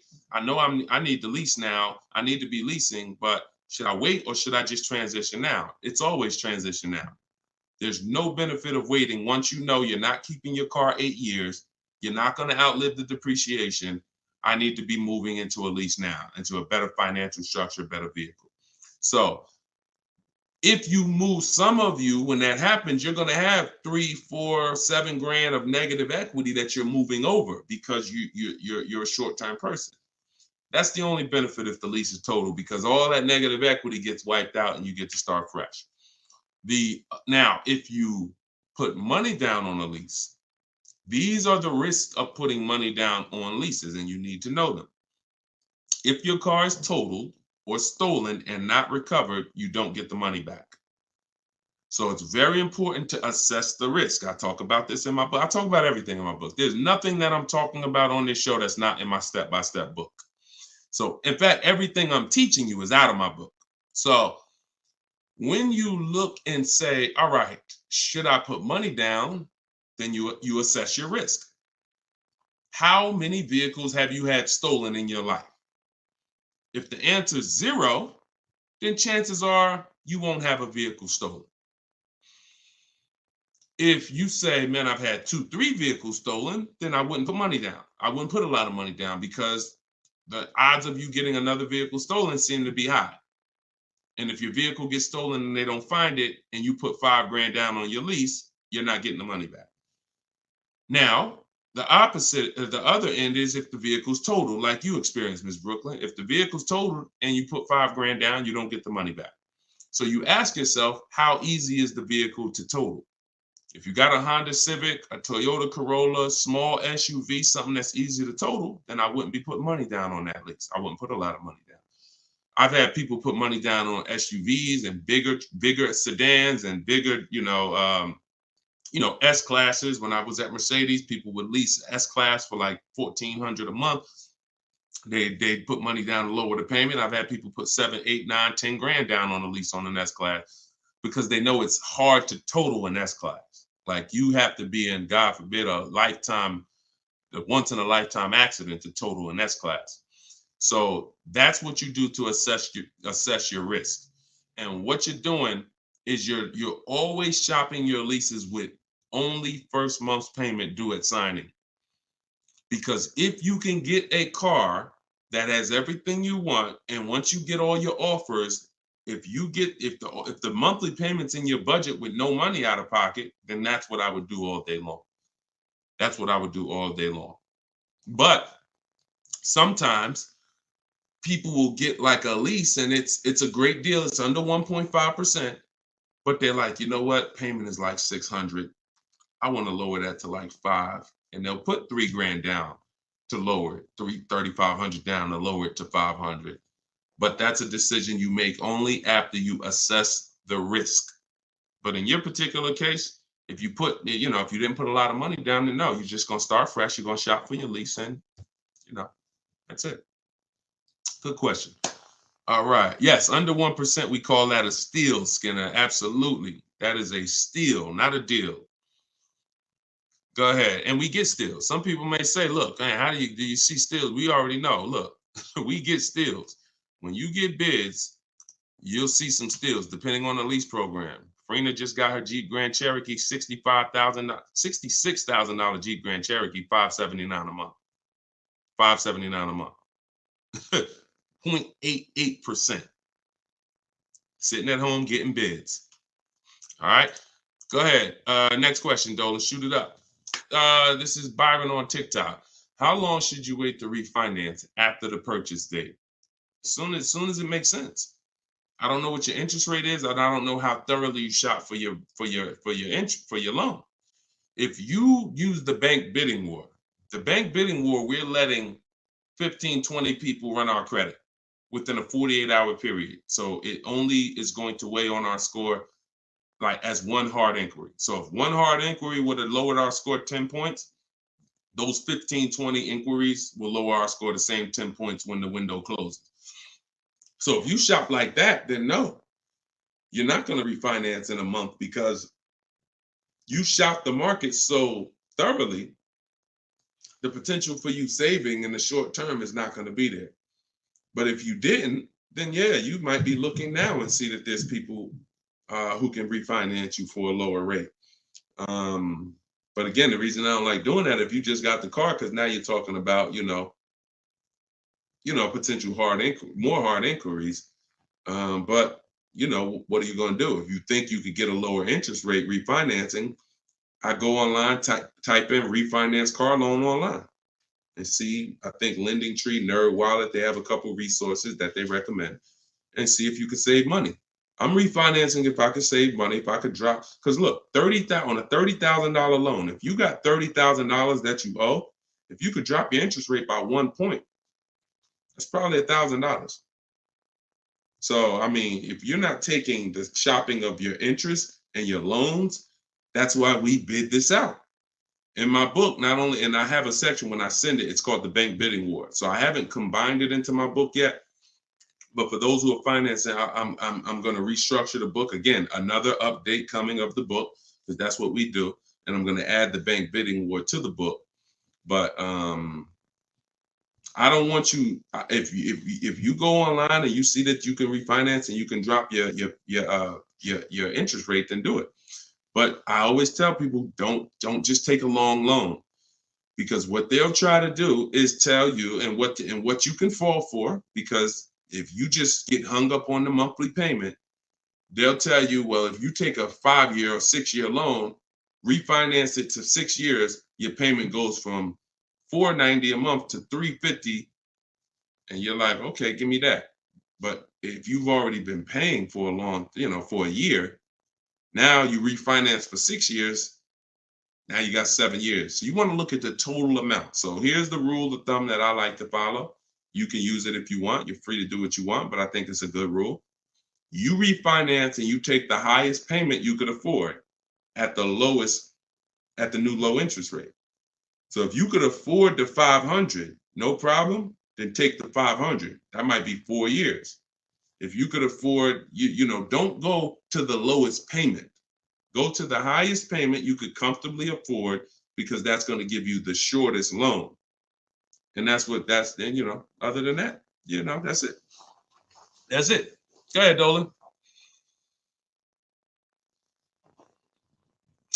Kevin from Instagram, what's going on? Does your credit score guarantee you a great deal? No, absolutely not. There's tons of people for the last 3 years. Strategy guarantees you a great deal. Strategy. We get below market deals. There's no one using what I'm teaching. There's no one using what's in my book that's following my strategies and that's not getting below market deals, because we see the market. You can't get below market deals if you don't even see the market. How you going to get below market deals? You got one offer. You got 2 offers. You get what I'm saying? How do you know what the market is?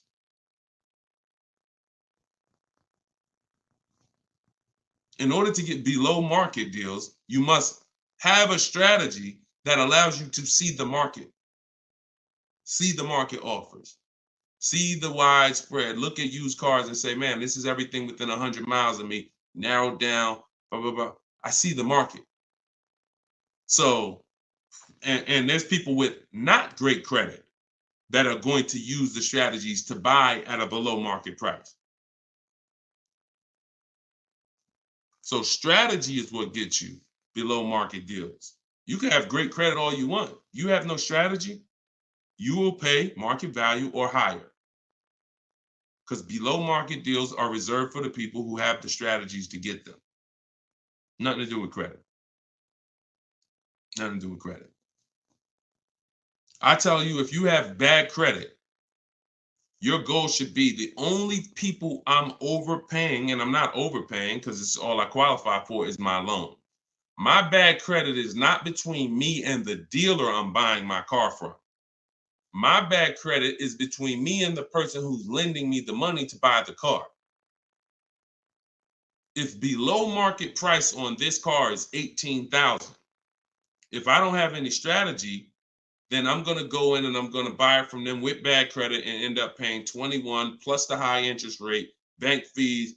And not only did I overpay for the car, but now I'm paying 15, 20% interest. That's what most people do. No strategy. So people with no strategy get killed two ways if they have bad credit: the loan and the price of the car. But when you have strategy, the only person who you should be paying more than average is the person who lent you the money. But they should be looking at you and saying, you got a great price on the car. Goes back to what I said about 15 minutes ago on separating our transactions. We separate our car purchase from our loan. The dealer who's going to sell us the car has nothing to do with the person who's giving us the loan. These are two separate bids. So my loan, because my credit's bad, is going to be a higher interest rate. Understandable. But I'm going to use the bidding system, get multiple offers, and I'm going to get a great price on the car. Separate. All right. It's a good question. It's a good question. And I'm sure a lot of people had that same question, Kevin. Go ahead, Dolan. All right. Appreciate y'all running the likes up on TikTok. If y'all can keep tapping the screen. Thank you, Ambitious73, for sharing the broadcast. Shout out to the sharers. On Instagram, y'all see next to the comment section, there's something that looks like a little paper plane. If you hit that, you can share this with a couple of your friends. You should certainly be sharing this with your best friend because they might not be friends. I'm going to be honest with you. If I had a friend and he was watching this stuff, shopping for cars, and didn't tell me about it, and I went out and I just went and if there was this new way to car shop to save all this money and he didn't tell me about it, I'd be a little upset, especially when I bring my car home and realize, dag, I overpaid for it, $5,000, $10,000, or dag, I didn't even know about leasing. You know, my parents told me, man, I should never lease. Oh, you don't listen to this guy, Deshone? Nah, man, I don't lease stuff. No, you need to listen because if you're not keeping cars 8 years, he's going to show you why you're overpaying by thousands of dollars by not leasing. It's not even close. Oh, for real? All right, I'll watch him. Then next thing you know, he's seeing me, but he bought a used car last year, or he bought a car that he's now in a finance with, and he's like, man, how long you been watching this guy? Man, I've been watching him for 2 years. You couldn't tag me in a video? You couldn't tag me how many people come on my stuff and say, Dad, I wish I would have saw this before I got my car. We're trying to prevent that. I don't want your friendships destroyed. Not only am I trying to save households financially, I'm trying to save friendships. All right, go ahead, Dolan. All right, we got the next one up. Jason, should you use MSRP minus dealer incentives to calculate the 1% rule or the MSRP without the incentive? Nope. MSRP. MSRP. I showed y'all this the other day. I'm going to show y'all this again. Well, I showed people on the broadcast the other day, right here. Just let me remove that question so everybody can see it. Just take that question down real quick, Dolan, so everybody can see this window sticker for me. All right. See right here? Total MSRP. That's what you use. That's what you use. So the reason why you're using the total MSRP is because once you use if you're on TikTok, you'll see it on the rebroadcast because we rebroadcast these shows throughout the day. Once you see the MSRP the percentage is what's going to change. based on the offer the dealer made you. We do not change the, we don't calculate our formula based on the selling price, because the selling price, when it's adjusted, it's going to change the percentage overall. The selling price is what's going to dictate whether it's 1%, 1.4%, 1. So the selling price, once you take the monthly payment and divide it into the total MSRP, it's going to tell you, okay, who gave me the biggest discount? The lower the percentage, that's the dealer that gave the biggest discount. It's reflected in the percentage. So we don't have to adjust the MSRP. The selling price, if they took $15,000, look, they took a crazy amount of money off for Greg, $56,000 MSRP. He got a 0.9% lease. Matter of fact, let's look at Kimberly. Kimberly, she got a Maserati. She got a $91,000 vehicle. She ended up getting over 20 grand off. Over 20 grand off, getting bids, saving more money at home than everybody saving in dealers. Can't get these types of deals in dealers. So $86,000, then she got a $66,000 offer. So they were taking $20,000 off. And then the car that she ended up getting was this one. And look, when you see 1%, when you see a low, that means all that discount that they took off is reflected in the percentage, because the percentage is what you are paying relative to the MSRP. So no, always use the total MSRP like I just laid out. Okay, that's the formula. All right, go ahead, Dolan. Great questions today. We're getting great questions every day. I'm enjoying it. I'm enjoying it. TikTok, do you have to repurchase to get the book updates? No, you don't, Youssef. That's why it's a digital book. Example, Room went out of business a little while ago. Room used to be in our bids. When we sold our cars, the equity assessment, Room was in there. When we bought a used car, Room was in there. So they were in our bids for the marketplaces and for our selling our cars. They went out of business. I went right into the master file, updated it. That's why when you get your book, an email is sent to you with the master file. You don't want to ever lose that email. Even when you download the book to your computer or your phone, don't delete the email, because the email is what I update that will actually be what you refer to. So when you come back a year from now and you use it, you'll see, oh, shoot, this is different. Yeah, because we update this. So yeah, once you get it, that's why it's a digital book. That's why I didn't print it. And if I would have printed it, I could have, made more money probably, because I could have just said, hey, all right, y'all, a year from now I'm on here. Okay, so we had a lot of changes last year. This coming with our business, and now this new tool exists, and now this. So now this is Cars from Home Volume 2, and you can get it right now, but that's not the mission. So, but there is probably going to come a point where I'm not doing the 75% off anymore. I know that's our welcome offer. So, I mean, those of you who come on and look, $97, we've had people pay $97, not ask any questions, because if they use the book, they're not even asking any questions. If they use the book, it's like $97. I would have paid $900 if I knew what this book was going to do for me. So they're not hung up over $70-something difference. But I will at some point probably do away with the 75% off offer once we really launch and get enough books out there in the marketplace. So, but for now, you can get yours for 75% off in my TikTok bio and my Instagram bio. It's my new digital book, Cars from Home, 7 Steps to Saving Time, Money, and Avoiding Dealers. Here we are on Goodreads. Thank you to everybody who's reviewed the book. And if you haven't reviewed the book and you used it, please go to Goodreads and add to our 5-star reviews. I appreciate you. And then we have a comment in YouTube and Facebook in the comment section where you guys can get yours, or go to deshonsbook.com. Get your 75% off before the timer expires. You got 30 minutes. All right, go ahead, Dolan. Valerie on Facebook. In leasing cars, can I do personal modifications? Great question. I'm an amputee. I have to drive with my left foot, so I need a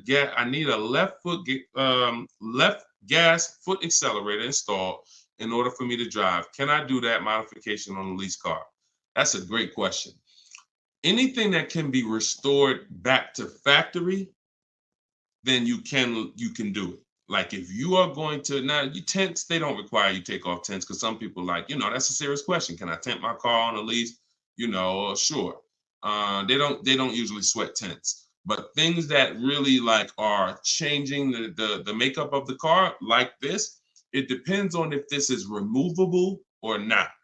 If it's removable, then of course. If it's not, and it's a permanent adjustment, then I would say no, because they're going to bill you for that.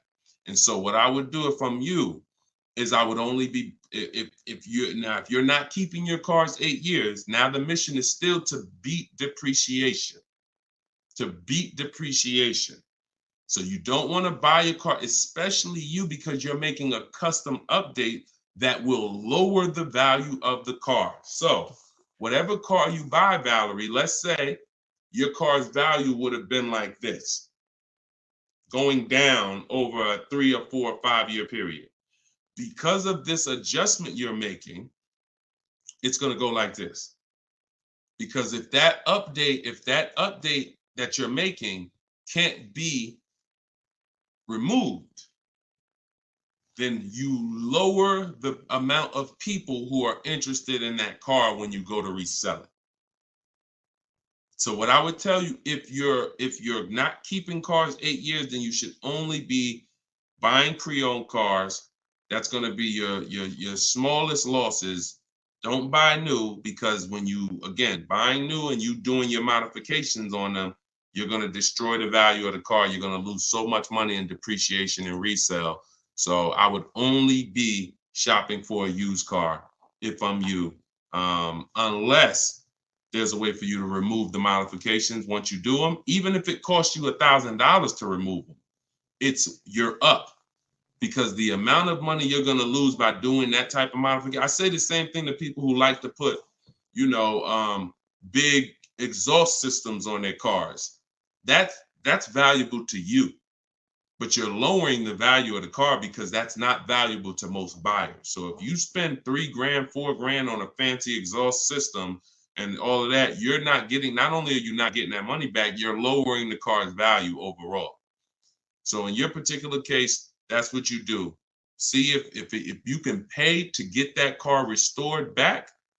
I do that all day long. And then I would lease. And before I turn the lease in, I would pay the money to restore it back to stock. Okay, that's a couple options, and you choose what works for you. Okay, all right, good question. All right, trying to buy the book. Link to the site is not loading. Just go to deshonsbook.com. Deshonsbook.com. And you can spell my name out. You can open it in the browser. I'm not sure why we got a lot of people that go to TikTok and get their book. So I haven't heard that. But if you're having issues, then don't let small obstacles stop you. Just go to deshonsbook.com and get your 75% off. Okay, this one is from YouTube. Is it better to get a loan from a bank that you choose, or is it better to use dealerships banks? We get bids. So I created a process called the bank bidding war. Now, there's so much money in your loans. There's companies that want to give loans. They don't sell cars. So that should tell you something. If there's plenty of companies in this world that want to loan money, they don't sell cars, then that should tell you there's a lot of money in the loans. So what we're doing is we're doing a bidding war, because everything we do not shake hands with anybody without a bid on anything. I'm not giving my old car to you without a bid. I'm not getting a loan from you without you winning a bid. I'm not buying a new or used car from you without you winning a bid. So we're not doing the bidding process until after we find the dealer who's going to sell us the car. Once we find the dealer who's going to sell us the car, won the bid, one dealer who says, okay, I beat all my competition, now we're buying from them. We are going to lock up that car with a deposit, and we're going to go home and we're going to start the bidding war. So the bidding war is 3 rounds. It starts before we look for the car, because we want to see if there's any special interest rates. So if I'm shopping for a car, round 1 of the bank bidding war, this is also in my book. And as I said, when you get your book, you'll actually see I'm sending you 2 files. I'm sending you the book. I'm sending you the bank bidding war blueprint separately, because I haven't added it to my book yet. But Round one is to see if there's any special interest rates, because if the car I'm looking at has a 0% interest rate from the manufacturer, or 0.99% or 1.99%, everything else is eliminated. There's no reason for me to look anywhere else. Now we always have to see what the term is, because sometimes they'll say 0% for 36 months. That's not going to work for most people, because that loan is going to be too short. Payments would be too high. So we got to look at the term. But if we see they have 1.9% for 60 months, or 2.99% for 72 months, this is really going to, no bank or credit union is going to beat that. So that's round one. Now, most vehicles are not going to have that. So then we do what we just said. We're getting the bids. We're finding a dealer that's going to sell us the car for the lowest price, win the bid. Once we do that, we lock our car up with a deposit. We come home. That's where we start the bank bidding war process. So we're going to go online. We're going to call our bank, our credit union, do all these offers, let all these people access our credit with a hard pull. And then we're going to get the bids in round two. Whoever gets the lowest bid, they win round two. Then we call the dealer and we say, hey, this is what I got. If you guys can beat it with one of your banks, I'll do the business with you. That's simple. That's the bidding war. And see, when you do bids, when you follow my process, you eliminate any buyer's remorse. There's two types of buyer's remorse. You bought a bad car, so we have boundaries that we use to not buy bad cars. But then the other buyer's remorse is I overpaid. And not even I overpaid, it's the wondering if I overpaid, that mental torture. And some of you have had it the day you drive off the dealer's lot. Yeah, you think we should have did better? You think I should have asked them for another 1,000? I feel like I should have at least asked them for another 1,000. Yeah, I feel like this. You think the interest rate is okay? Mental torture, buyer's remorse, early buyer's remorse. That's eliminated using what I'm teaching you. When you get bids, it's guaranteed. We guarantee we get the most money for our old car. We guarantee we get the best price in the market on our car we're buying. We guarantee we get the lowest interest rate. It's guaranteed. It's a totally different thing. And the only way we do it is through bids. So that's the bank bidding war. And even I think who used it? I think Tiffany, when she wrote in, she would say something. That's what she was writing about in the end of her email she sent me. Send me your deals, y'all. I always want your deal. I say when you use this stuff, you use what's in my book. Email me your deals. You'll have my email, because when I email you the book, you'll have the email you can send your deals to once you get them. But this is what she said. She said, we received a check from our credit union, $41,000. We let them know we had a check, but their finance person, look, straight out my book. But if their finance person could get us a better rate, we would go with them. The dealer bought us a better rate, half our interest rate.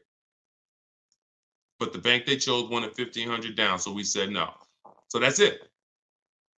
So she took round two of the bidding war, came in and said, look, if you could beat it, you got it. They said, okay, we could do half the interest rate, but you need money down. Okay, no problem. That doesn't work for me. So that's in control. That's like, okay. And there's going to be some scenarios where the dealer says, look, I can't beat it, but I can match it. And in which case you save all the paperwork. You don't have to go through that with the bank. So, and it's the guaranteeing of knowing I got the lowest rate in the market, because I had 15 banks competing, not one dealer who was shopping it. So total different thing. All right, y'all. I see we got a lot more questions. Shout out to the sharers. I see some new followers. If you haven't already, subscribe on YouTube. We got some new things coming for YouTube very soon. Some things that's going to help organize the show and help you reference things and see questions and break them down so you can actually reference your question. So YouTube is what allows us to do that. But we're live on all 4 platforms when we do the show. So whenever you see the banner above me, you know we are, we're replaying it. You can tell your friends about it, because some of you can't make the whole show. You got to go to work, or your friend, you can tell them any time of the day. We're usually rebroadcasting these shows, but the banner also will show when we're going to be live. So the good thing about it is, you see in the banner, we'll have the live shows so you can actually see when we're live and you can join us. So this has been our 12 p.m. show. Everything we taught today is out of my new digital book, Cars from Home, 7 Steps to Saving Time, Money, and Avoiding Dealers. You can get your copy for 75% off for 30 minutes. If you visited the website, the timer started. So once you visit, that timer started. Once it goes to 0, the price is $97, which is still a great price. But if you haven't been there yet, you can get your copy for $24 at 75% off in my TikTok bio, in my Instagram bio, or pinned in the YouTube and Facebook comments. And we'll put the banner back on here for those of you who are watching us on TV. You can just scan this with your mobile camera and you can get your 75% off. But great job. Listen, great questions today. Make sure you are sending me your success stories so I can bring them onto the show, just like Tiffany. If you haven't already, go to goodreads.com and you can post. We just got another review on goodreads.com. So add to our 5-star reviews. Tell us your story so that we can keep getting this message out and the people who want to learn strategy can keep getting it. All right. Always a pleasure. God bless y'all. I'll see y'all on the next stream.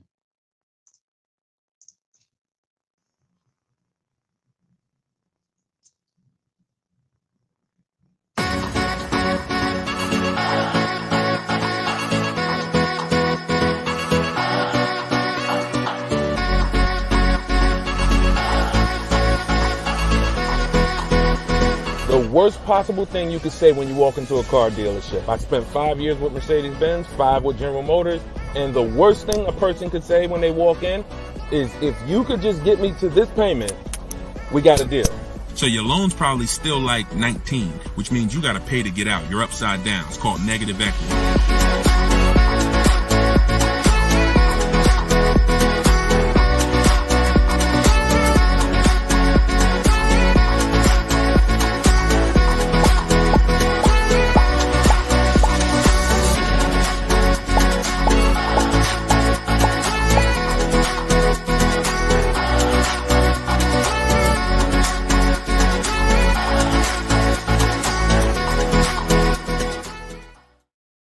What's up, everybody? Welcome back to Car Shopping Questions and Answers. I'm your host, Deshone the Auto Advisor. This is episode 12, and we do these live shows to make sure that those who are committed to financial literacy get the insider strategies they need to get below market car deals.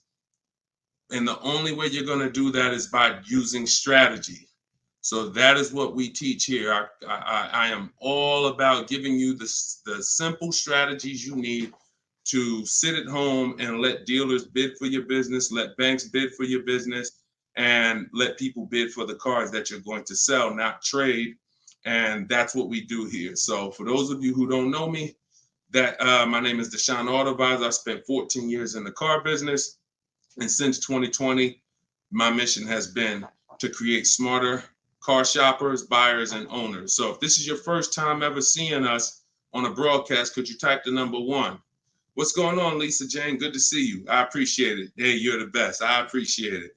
Listen, you keep using what I'm teaching, you're the best. I just love people who are committed to their money, because the wolves, the 80% of car salespeople who you deal with every day, and you don't know how to find the best car salespeople to deal with, those people are committed to their money. One thing about the wolves and the sharks is they are committed to making their 15, 20, 25, 30 grand a month, and they do not care who gets in the way. When you walk in, you're a casualty of war if you don't know what you're doing. So that's what we do here. So you guys can start typing your questions. I do have my man Dolan in the back moderating. He's going to bring your questions into the show. And if you're watching and you see the banners, that means this is a rebroadcast. But if you don't see the banners, we're live. And right now we're live. This is our Wednesday, 7 p.m. live stream. Okay, so once we get a couple questions, my man Dolan will bring the first one in. We'll get the show on the road. But the simple housekeeping, for those of you who don't know, I am the author of the new digital book, Cars from Home. We're rated 4.94 on Goodreads.com. Thank you to everyone who's reviewed the book and used it. I want you to email me your deals when you pick up your cars. See, what I want from you guys is to be excited about the deal. Right now, most of you are ashamed of your deals. So that's just a fact, because you wouldn't email. And I'm not in the business of telling people they got bad deals. But once you start using what I'm teaching you and you start getting bids and shopping the easy way, you'll love to share your car deals. You'll be sharing your car deals with anybody willing to listen. And that's what I want. Okay, so As part of our welcome launch, you can get your copy of Cars from Home, 7 Steps to Saving Time, Money, and Avoiding Dealerships. It's 75% off in my TikTok bio for 30 minutes, in my Instagram bio for 30 minutes, or if you're on YouTube or Facebook, you can click the comments we have pinned for you and you can get your copy for 75% off. You won't pay the normal $97. You'll get it for $24. So Dolan, if you could, matter of fact, I'll throw the banner up. Dolan, you could throw the first question up and let's get the show on the road. Okay, this one's from TikTok. Miss SPM Clark, how are you? Is it a good time or season to buy a vehicle? That's a great question. Is it a good time? And whenever you hear a question that you like, that y'all running the likes up on TikTok already. Shout out to everybody tapping the screen, running those likes up. I appreciate you all. That's a great question. Is this a good time or season to buy a vehicle? There's no bad time. I'm going to tell you why. What you're depending on is to be positioned to find a dealer who really wants to move a vehicle. Now, 80% of dealers are overpriced. I'm going to continue to say that. Now, the reason I know that is because since 2021, I've worked with 1,600 people in my coaching program and probably another 5,000, 6,000 that have my book already. I know the data. When we're looking at offers, 80% are overpriced. So you need to know that 80% of the dealers that you're dealing with, 80% of the dealers in this country, if you're driving down the highway, 80% of the dealers are overpriced. They don't all have the same prices. I know you may have been taught that, oh, every dealer is the same. They're all different. They're all competing against each other. So you now use that to your advantage. Marketing tells you when does the marketing tell you is the best time to buy a car? We got a good number of people on here already. Make sure you stay by your keyboards because if this is your first time on the show, you'll see we ask questions and then I need you guys typing fast so that we can keep the dialogue going fast. When does the marketing tell you the best time to buy a car is? Okay. Brighten up my light while y'all do that. Hold on. I'll be looking at your answers. Okay. New year. Yep. New cars. Okay. When cars come out. Okay. End of the year after September. Okay. End of the year. I see you, Jamie, on Instagram. Okay. So that's the busiest week of the year. You go into any car dealership, it's a zoo. Now imagine that. I want you to put yourself in the car dealer's shoes. If you knew that you had customers trained so well that by that last week of the year, the place was going to be a carnival. And that's the end of the month is like that too. Holiday, President's Day is like that too. But here's what I want you to think about, because that's just a myth. There's no better deals. So there's some people that are buying cars during the holidays overpaying for them. Because here's the thing, you got a line of people behind you. If you're at home shopping, that's different. But if you're in the dealership, think about it. You got a line of people behind you, 10 people. So when the salesman's talking to you, it's like, I don't even have a lot of time, right? Salesman doesn't have a lot of time to talk to you. Listen, Bernard, listen, man, I'm making you a good offer. You see the place is packed, man. You know, I would take it if I was you, but you know, we really don't have the time. You know, if you wanna think about it, you're more than welcome. There's no guarantee the car is gonna be here when you come back. Psychology working all against you. I told you, if you've been on the stream before, you know the name, that you winning is not the important part in a car dealership. It's making you think you're winning. So when you want to be in a car, this is when you want to be shopping 3 months before you need to have a car. And I'm going to tell you why. If the place is a carnival, there's no reason to give cars away. There's no reason. Why do I want to do a big sale? Why do I want to discount the cars if the place is packed? There's 3 customers for every car that I have. It's a marketing game. Now, the opposite is true. You got to think about this. On the 3rd of the month, when the place is empty, 10th of the month, dealers looking at I remember we used to look at our numbers, right? Because everyone makes you think dealers only think about their numbers at the end of the month. Go at the end of the month when dealers want to hit their numbers. Don't you think dealers want to hit their numbers on the 10th? Don't you think if we have to sell 250 new cars and we look on the 10th of the month and we're like, oh, we only got 70 cars sold. We're not pacing good. We look like we're gonna fall. We only got 50 cars sold. Oh, this is a horrible month. Anybody who sends in an internet inquiry they're like, oh, look, we're behind. There's not this magic thing where it's like every month at the end of the month, the last 3 days, dealers are pushing to hit their numbers. Some dealers hit their numbers 5 days before the month is up, 3 days before the month is up, which means you come in at the end, we already hit the numbers. But again, it's a game of psychology. So what I'm teaching you is to understand, I was in that game for 14 years. I was very good at playing the game. Now, I'm not going to lie. I wasn't a person who lied. Anybody who knows me from New Jersey knows anytime, the way you guys see Deshone, there's a couple people who, since, we've gotten over 2 million followers now across all these platforms. So God has blessed me. But there are people who know me. They dealt with me. And when they see my videos, what they say is, the same way he is in the videos is the same way he was in the dealership. Nothing changed.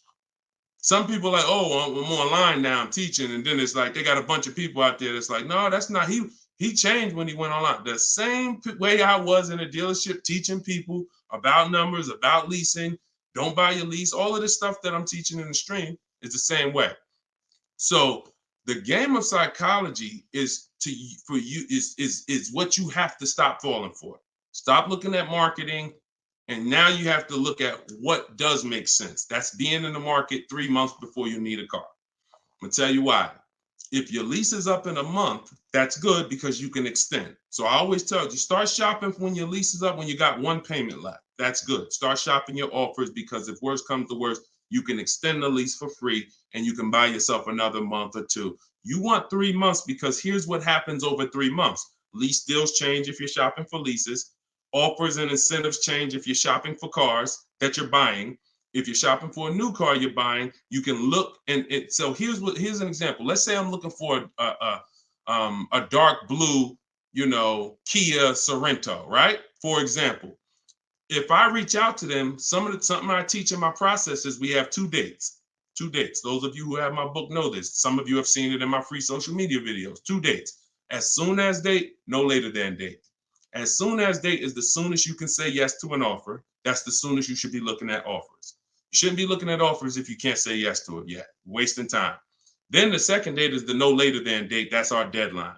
So the time between there, I like to see 3 months because when you reach out to a dealer, one of the things in my template in my book, one of the things you should say if you're talking to a dealer is, I can make a deal today, but I don't need a car until December, whatever. Whenever that is, in the summer, whatever. Because the time in between that is your leverage. That's the time where you could say no. That's the time where everyone else who's going in the dealership, the way everyone else shops, they're going in desperate. Oh, I need a car today. I need a car by Friday. All of the stuff they're saying out their mouth that's going to make sure they pay more because car sales people hear that stuff. And so you're not saying that. You're saying, hey, if you got a blue one and it's not going to be here for 8 weeks, I'm interested in that. See, they can't present that to these other customers that are there desperate mode right now. That car that 8 weeks away, can't present it. So inventory changes on a month-by-month basis. Incentives and rebates change on a month-by-month basis. I'm gonna tell you the biggest thing though. Let's go to used cars. Price trends change on a month-by-month basis. So when we go to shop for used cars, we always have on alert so that every single new car that hits the inventory pops up on our phone, in our email. Everything I'm teaching you is in my book. Now, I don't hold back. You can get it any way you want. You can get it on the stream. You can get it on my videos. You can get it in my book if you want it all in one spot.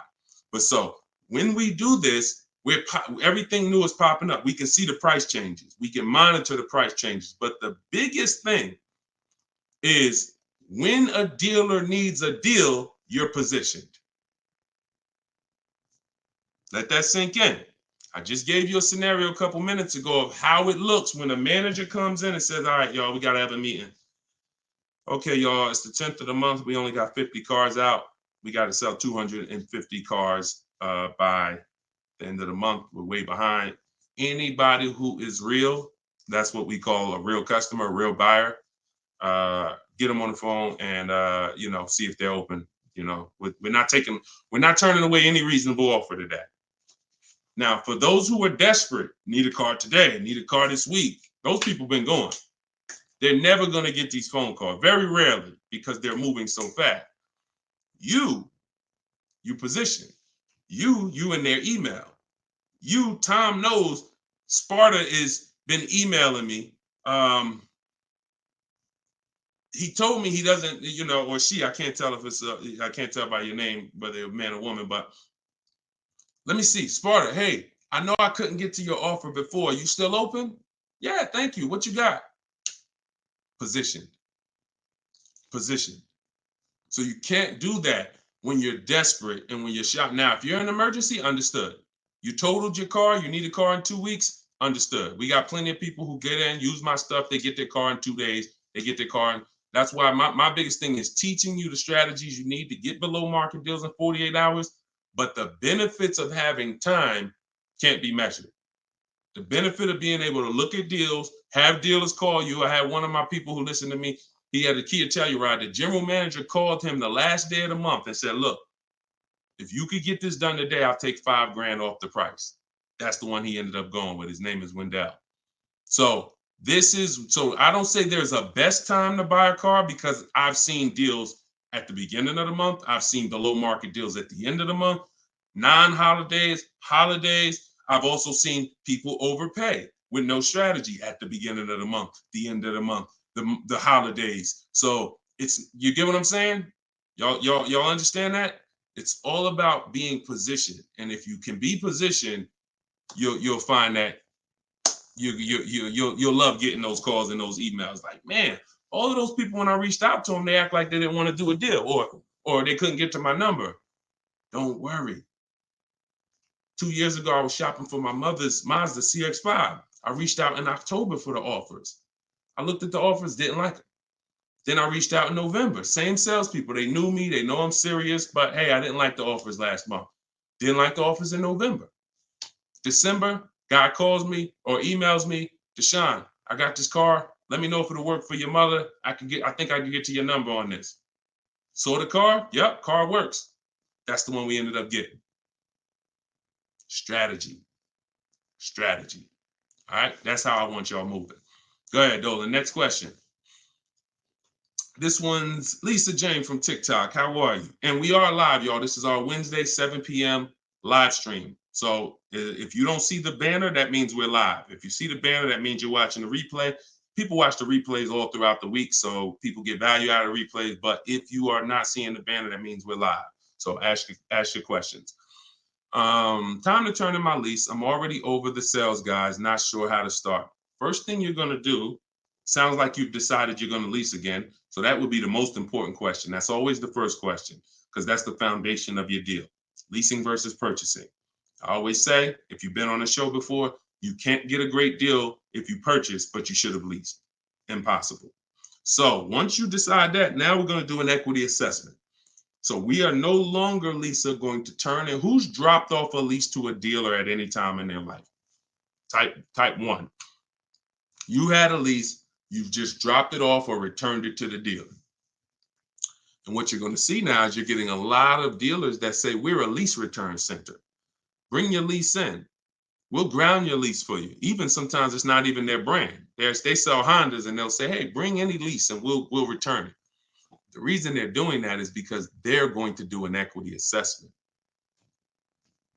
So the reason why right after you decide whether you're leasing or buying, that's my process is 7 steps. That's why my book is called Cars from Home, 7 Steps to Saving Time, Money, and Avoiding Dealerships. Step 7 is delivery. That's the end. But the first step is lease versus buy, 8-year rule. Second step is equity assessment because you need to understand that every time you give your car to a dealership, either dropping it off on lease or you trade, they're assessing your equity. They're assessing the position of what the vehicle is worth on the market. We do that. We never let the dealer do that before we do that. And the only way we do that, we don't use Blue Book, we don't use Black Book, we don't use any algorithm sites.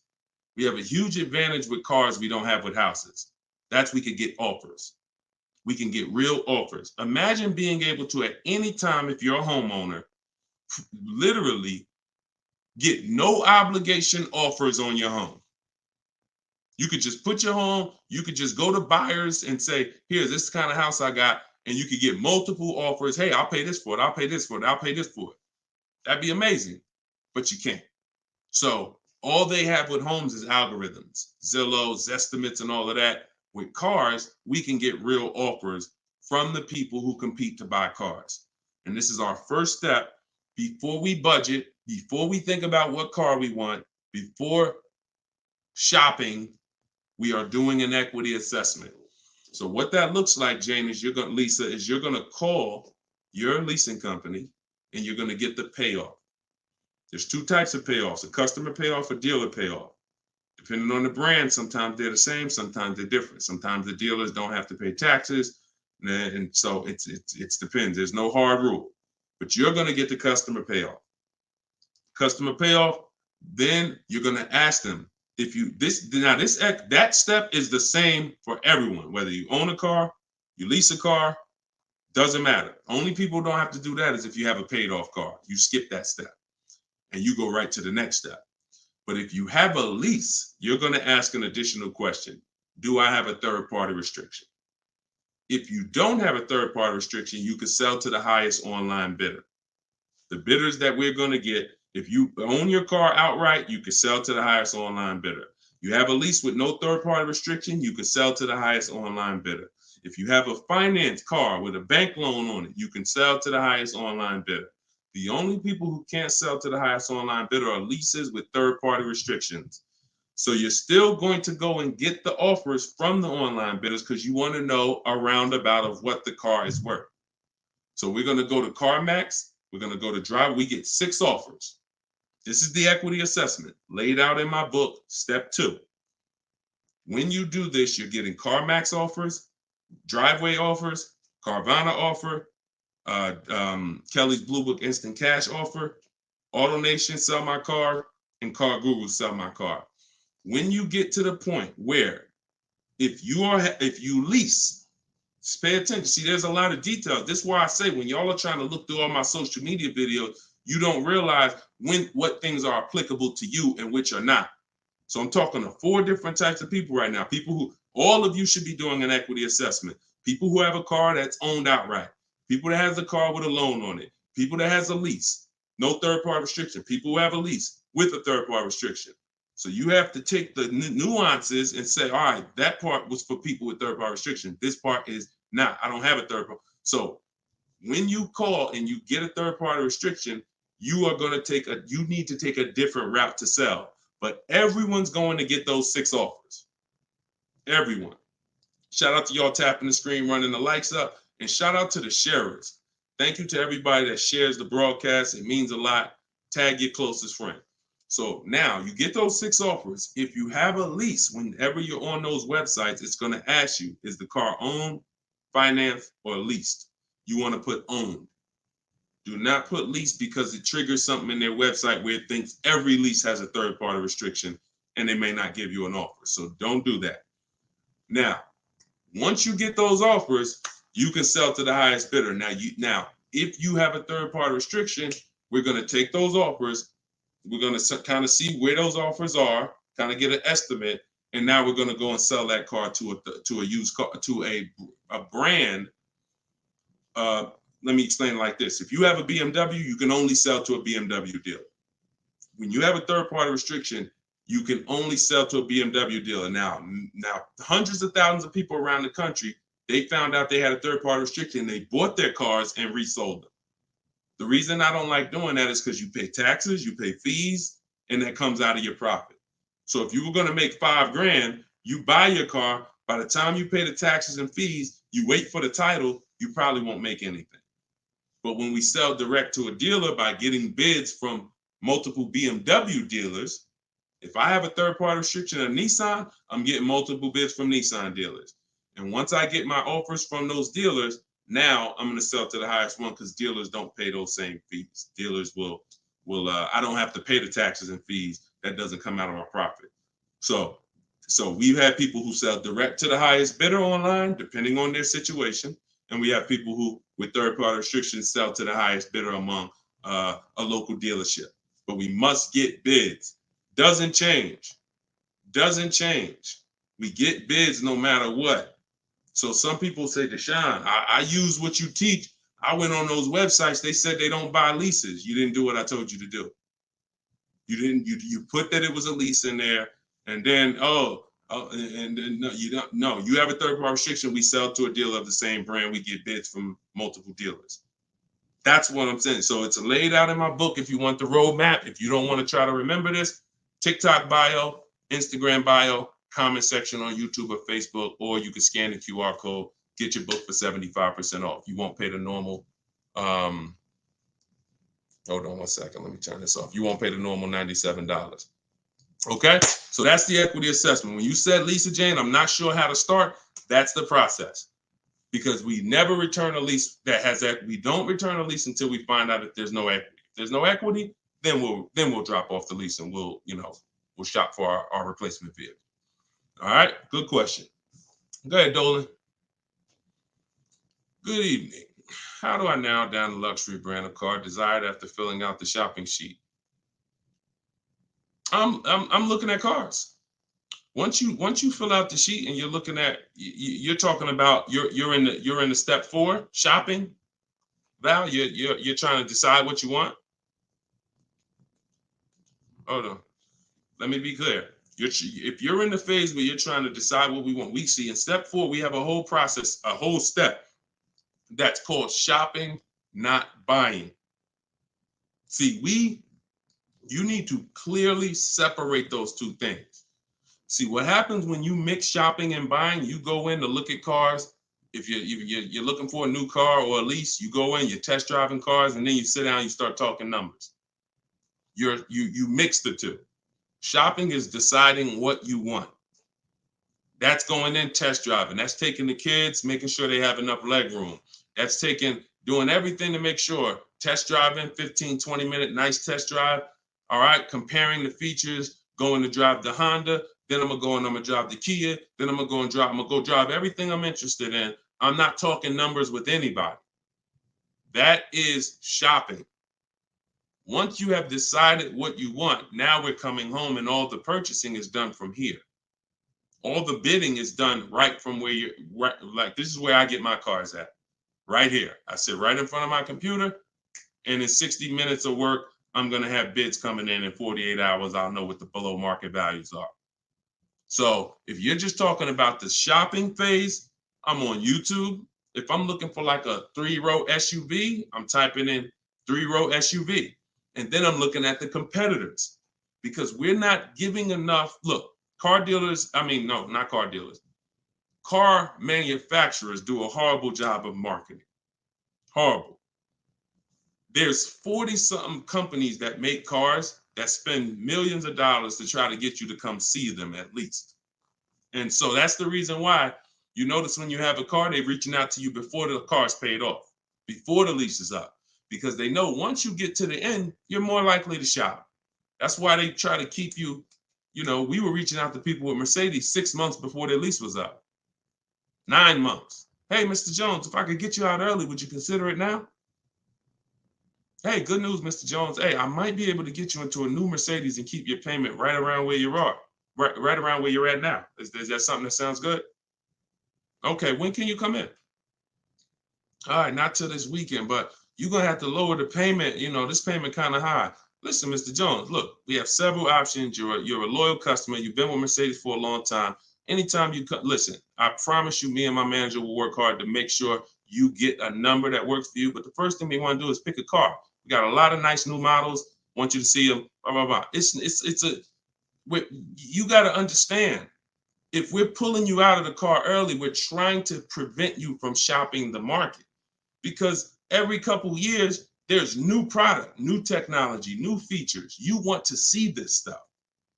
You want to see these cars.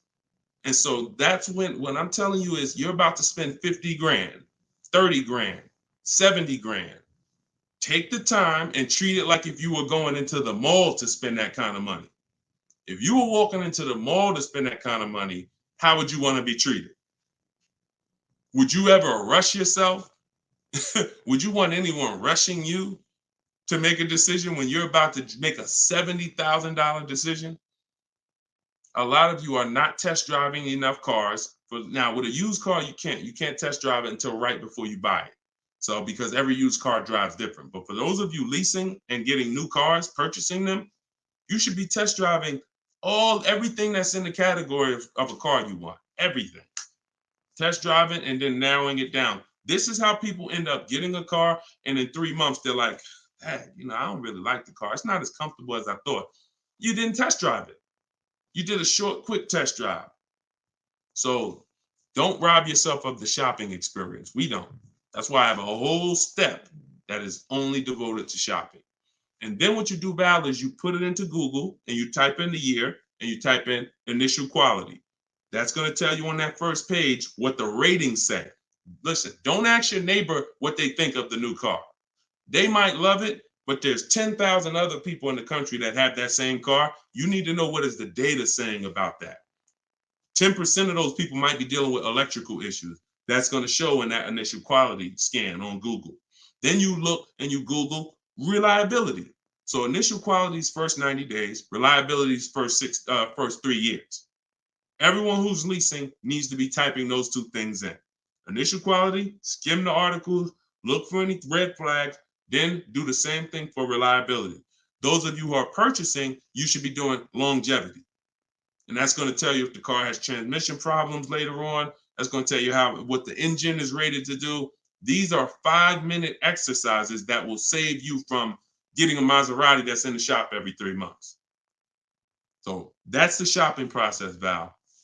And don't cheat yourself of it. Don't shortcut it. Take as much time as you need in that part of the process. Because once you decide what you want, getting offers is quick. If you're doing it my way, getting offers is literally 60 minutes. So don't rob yourself of shopping. All right, good question. Go ahead, Dolan. One thing I will not do is sign anything to test drive. If anybody ever, keep that question up. If anybody ever makes you sign something to test drive, first of all, and I have a particular way I set up a test drive. In my book, I teach you how to call a dealer, ask for the most experienced salesperson, the guy everybody loves, the person everybody loves, and you set up the test drive with that person. You set up a random test drive or you walk into, you don't know who you're going to get. You might get Lou Ricardo. He only been there for 2 months. He made $10,000 last month. He hungry. He feeling like he could do no wrong. Even when he lies, he's not going to get caught. And that's the guy you're dealing with. You got to set up everything is a system. Nothing is left to chance when you're following my process. And no one who's experienced like that would ever require you to sign something before you test drive it. Driver's license. I have your information. I have your email. Okay, that's what we need. All this other stuff is just a trick to lock you in. It's ridiculous. Okay. All right. This one's from YouTube. Deshone, I got equity now at the end of my lease, but I got a third-party restriction. How can I sell it to a dealer without buying a new one? Separate the transactions. When Dave came in, Dave was the first person who used this strategy back in 2021. And he joined me because he said, look, I had a BMW. As soon as I found out how to get around this, that made me like $1,500 to $2,000 more because I had the third-party restriction. You call, we speak to used car managers, and you're going to get bids from used car managers. Hey, I got a car. I'm looking to sell it. I have a specific script in my book, but hey, I'm looking to sell it. And, can I give you some information about it? And you give me an offer. And we want to get at least 3 offers. It's a relatively new car, 2-3 years old, and that's it. You're having conversations and you're getting offers. These guys, their job is to buy cars. So, but that's independent of who you're getting the car from. So if I talk to a guy and he was like, look, I like your car, I can pay you this for it, I'm going to tell him, look, okay, I'm about to shop for my new car. I'm looking to have that deal done in a couple weeks. And as soon as I make that deal and schedule the delivery, I'll call you and I'll drop off this car to you. Now he's going to say, well, if too much time passes, I might have to look at it again. No problem. Understand. If 2 months pass, then yeah, I would keep in touch with him and be like, hey, I'm still shopping. Do you need to take a look at it again? Just so the person, I'm always, anyone who's listening to me who uses my stuff, they're always locking up equity in who they're going to sell the car to before they focus on the new car shopping. Before. Equity needs to be, because that's a bidding process. I've already gone through the bidding process. I know who I'm giving my old car to. Now I'm on to my next car. I'm on to the replacement car. I'm on to the loan that's separate. But this needs to be locked up first, because what will happen is you've been taught, don't tell the dealer about your trade till the end. Let me tell you how horrible, who's heard that advice? And I'm gonna tell you why that's the worst advice about getting money for your trade-in you could have ever listened to. Hopefully you never listened to it, but who's heard, don't tell the dealer about you that you have a trade until the end? Who's heard that? Okay, Adri said, I've heard that. Okay, who's heard that? Okay, SS, I see you on YouTube, me. Okay. This is a widespread thing. If you go on any of the negotiators' websites or whatever, or you see social media videos, they'll tell you, I'm gonna tell you why that's horrible. Because they're teaching you to shop a way where you are gonna negotiate your way to a deal. You're not sitting at home bidding. And then, so you're spending this time, and now you get the dealer to a price that you're comfortable with. All right, I like this price. Now they're telling you spring the trade on them. So what happens when the dealer doesn't give you what you think the trade is worth? What happens? Because if a dealer gave you a great price on and you don't know that because you don't have enough offers, I'm gonna continue to emphasize that. You don't know you have a great price unless you have 4 or 5 other offers to compare them to. I have a great price from you. But so now dealer says, look, I know you think your car's worth 18, but I can only pay 16. That it's max is 16. Now you're like, all right, well, listen, I'm out. Okay. Who lost there? SS, I know you walk away. I know. You lost. You just sat there and negotiated hours only to get up and walk away with no car. See, I don't know about you guys, but I'm really interested in the people who your money's just as important as your time. Time is just as important as your money. No one's going to waste my time. And I want you to have strategies where no one can waste your time. Because while you're sitting there for 2 hours and getting up to walk away, the salesman's like, okay, listen, they don't know their car's not worth 16, but whatever. Somebody else is going to buy this car. So you're going to go and do that same thing again with some other dealer. 2 hours, 2 hours, 2 hours. And I think that I guess they just know that you're comfortable spending a whole lot of time car shopping. But you don't do that. The only time you're ever going to reveal that you have a car that you might bring to the transaction is when you know you already have offers. So I don't mind once a dealer wins the bid saying, well, look, I do have this old car. I already agreed to sell it to this dealer from Kelly's Blue Book Instant Cash Offer. But if you could match it or beat it, I'll give you the car. That's different. Because you're not going to stop my deal. When you do it like that, no one stops your deal. No, you know what? Hey, that dealer that's paying you that's a good offer. All right, no problem. I'm going to buy the car from you because you won the bid, and then I'm going to sell the car to them. And if by chance they say, you know what, that is a car I could, my used car manager says he can match that. Great, here you go.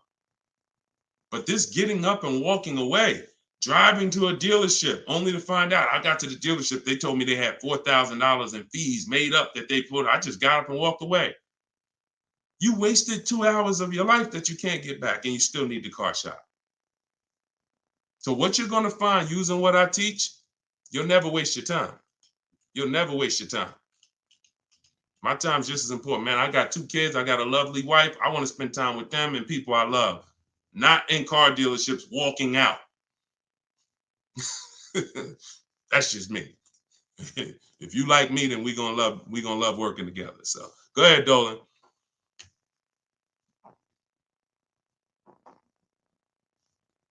All right. Why is the dealership telling me I have to pay a down payment on a lease? You're only talking to one dealer. That's it. 80% dealer. See, listen, lazy shopping. And listen, I don't know you, Jamaica. I don't know how familiar you are with my stuff. 80% of dealers are overpriced. 80% of dealers are gonna lie. You're only dealing with one dealer. That's what you're gonna get. You're at the mercy of one dealer. But I'm gonna tell you something. You're never gonna get stuff like this. Total $690 a month, $54,000 BMW, sitting at home getting bids. Look, absolutely thrilled to share. I graduated. She joined my program back in 2020. Now, just so you know, I have a video program and coaching. It's the same. It's based on the book. It's 7 steps videos, 7 steps, 7 steps in the book. So, you know, for those of you who want to know about this other program, you go to my bio, you can attend my masterclass, and you can attend my free masterclass. But this is what happens when you bid. Look, when you get bids. This is my first time leasing a brand new car. Got a 2023 BMW. This was last year. Awesome lease incentive, 75 off, plus you got $1,000 off. Look, Greg, 527. Look, monthly payment, 527. You don't see down payments here. Look, Danielle, $550 a month with first payment down. That's it. Included maintenance, gap insurance, all the fees. Look, we could do this all day long. This was Bonita in the middle of the pandemic. Middle of the pandemic, while people were paying $5 grand and 10 grand over sticker for Telluride. Look, I got my got my dream vehicle, 2023 Kia Telluride. Got that in December 2022. Bids, 600 down, 600 a month. That was a 1.25 lease. I remember when she got it. And I always show that because people were out there, oh, there's no deal. People have been saying that for years. People have been saying that to me for years. Deshone, there's no deals out here. Somebody probably wrote that in the comments. I'm sure that's one of the questions. Sean, it seems like it's no deals out here. And listen, no strategy, no deals. Strategy, great deals.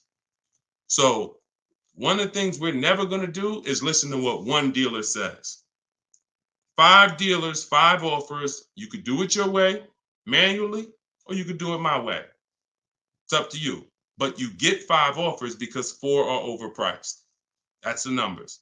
Okay? And that's how you guarantee when you drive off with a car that you paid the lowest price in the market. You can't guarantee you paid the lowest price in the market when you only got one price. You can't guarantee when you only got 2 prices. Now, somebody in my book, I teach something called the 25-to-5 strategy. This is for new cars and leases. We connect with 25 dealers online using my templates. You copy and paste. I got all my stuff in there. You just fill in what you want. And then we reach out and then out of those 25 dealers, we're shopping all their inventory. So we got a good shot out of 25, we got a good shot of 10 of those dealers having a car we'd be interested in. And our goal is to get 5 offers. That's it, all by email.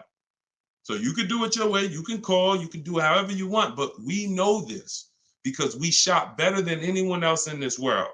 So when we're looking at all these offers and when we can say confidently 80% are overpriced, we can talk to someone who's only getting 1 or 2 or 3 offers and tell them there's no way you're going to get great below market deals shopping that way. It's just not going to happen. So I wish I could tell you you could mix your way. The only thing I can say about mixing your way is if you don't want to use my strategies to get the 5 offers.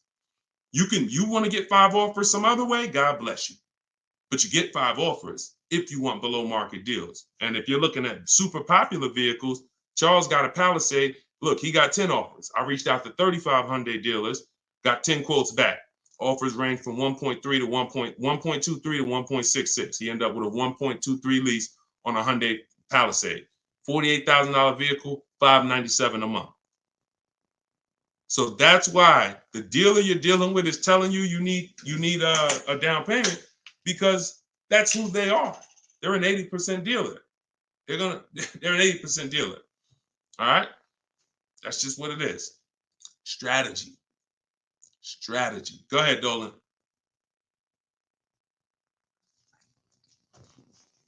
All right. TikTok. Miss Brooklyn. How much is a good price under MSRP? It's going to be different for each car. It's going to be different for each car. There's no way for you to know this. No way for you to know this. Look, Eddie got a Toyota. He got $2,086 under MSRP. You don't know what the bottom is without offers. Your way of shopping, the old way, you're just feeling for the bottom. No way. And I'm showing you all of this so you know. Look, Kimberly got $20,000 off of Maserati a little while ago. $86,000, you see it right here, $86,000 MSRP. Their selling price to her was $66,261. Had she got excited thinking, I'm just going to make up a number.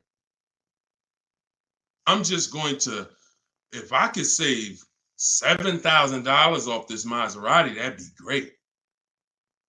We don't pick what the bottom is. We get enough offers and it reveals what the bottom is. You get a bunch of offers on a Toyota Camry, the lowest offer, $2,000 under MSRP. Now, Kimberly, Maserati, that car, 20 grand off. Look, Sean, $20,000 off his F-150 Lightning XLT. Look, MSRP 73, dealer discount 4,900, 15,500. Now, just so y'all know, the 80% dealers are not even going to tell you there's a $15,500 rebate. So don't think he was just looking at a bunch of offers and everyone had a $15,000 rebate. Some people tell you, okay, there's $7,500 in rebates. Some people tell you it's $2,000 in rebates. If you're sitting in front of them, what do they have to tell you that for if you don't have, you're not going to shop. The statistics show, unfortunately, average people are going to shop 2 dealers. That's statistics. That's something that we're trained on. 2 dealers. So if you're going to shop 2 dealers and you're going to shop like the average person, why the heck am I going to tell you there's a $15,000 rebate on this vehicle when you're sitting in front of me and we just negotiate? That's what you're going to get. So it's no way for you to predict where the bottom is. Look, it's no way. Look, this is Tiffany. Tiffany sent me this the other day. She used my book. She got a $44,000 CX90 Mazda 2024, $6,530 off. Look, you see it up at the top. Believe we got a good deal from what we learned from the rest of the book. This is a bid. Now, I'm going to tell you, I don't care how big the discount is. If it's from one dealer, that's not enough. Because again, the discount could look amazing. Wow, 7 grand off, 10 grand off, 15 grand off. Until you get the 5 offers minimum, what if the max was 20 off? What if the max was 25 off? I told you, I sold a Maybach when I was working for Mercedes-Benz. It had a $20,000 rebate. If a person was getting bids for the Maybach, they would have saw that they could probably save 30, 40 grand off a Maybach at that time when they were running a $20,000 rebate. But if they came in and the dealer said, all right, look, I'll give you 15 grand off. If they thought, okay, that sounds good. So you don't get to pick where the bottom is. No one does. And if you try that, you're going to lose every time. And you're going to lose by not getting to the bottom and by wondering. See, that buyer's remorse, that's wondering. Was that really the bottom? You think we could have got more money off? That's buyer's remorse. We never have that. I want you to never have that. And when you sit at home and you let these offers come to you and you look and you see 5, 6, 7 people bidding for your business, you'll never wonder. You'll never wonder again. That feeling of in your gut of, oh, I hope I'm not getting ripped off. Oh, I hope this is a good price. That's a thing of the past. You'll never have that. Okay? And you deserve not to ever have that. Stop shopping the old way. Okay? Go ahead, Dolan. Very common question, too. Yep, you did the work. This one's Nita from TikTok. Instagram, I don't see enough questions over here. Instagram, I see a couple of y'all on, but I don't see any questions. Can I oil you up? Okay, you got to get it. You always got some weirdos popping up. That's why I'm going to let Dolan pull in the questions. Sometimes I'll be reading and we get just good. All right, so Nita from TikTok. Should I be worrying about the cost of insurance when buying a car? I would look, insurance is insurance. I would use a site like Insurify or Jerry, the Jerry app. I would use a site that shops multiple companies. Insurify shops multiple companies. And some of the smaller companies that don't have the big budgets, some of you go to insurify.com tonight, you might save money. So you need to, and I'm not endorsed by Insurify right now. I just believe in the product. Look, I believe in anything that gets my favorite two words, multiple offers. Because that's how we buy everything else. That's how we buy TVs, that's how we buy electronics, that's how we buy groceries. You go in, you want some potato chips, you got 30, 40 companies competing.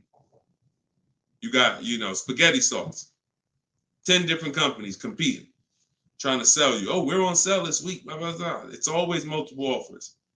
So any tool that gets multiple offers, I love it. So Insurify.com or the Jerry app. Yeah, insurance is insurance. J Love, how's the market looking? Watch the earlier broadcast. We answered that. That was pretty much, I think that was the first question in the show. So you could go to YouTube, watch the rebroadcast, and you'll see the answer to that question. Go ahead, Dolan, shoot that next one out.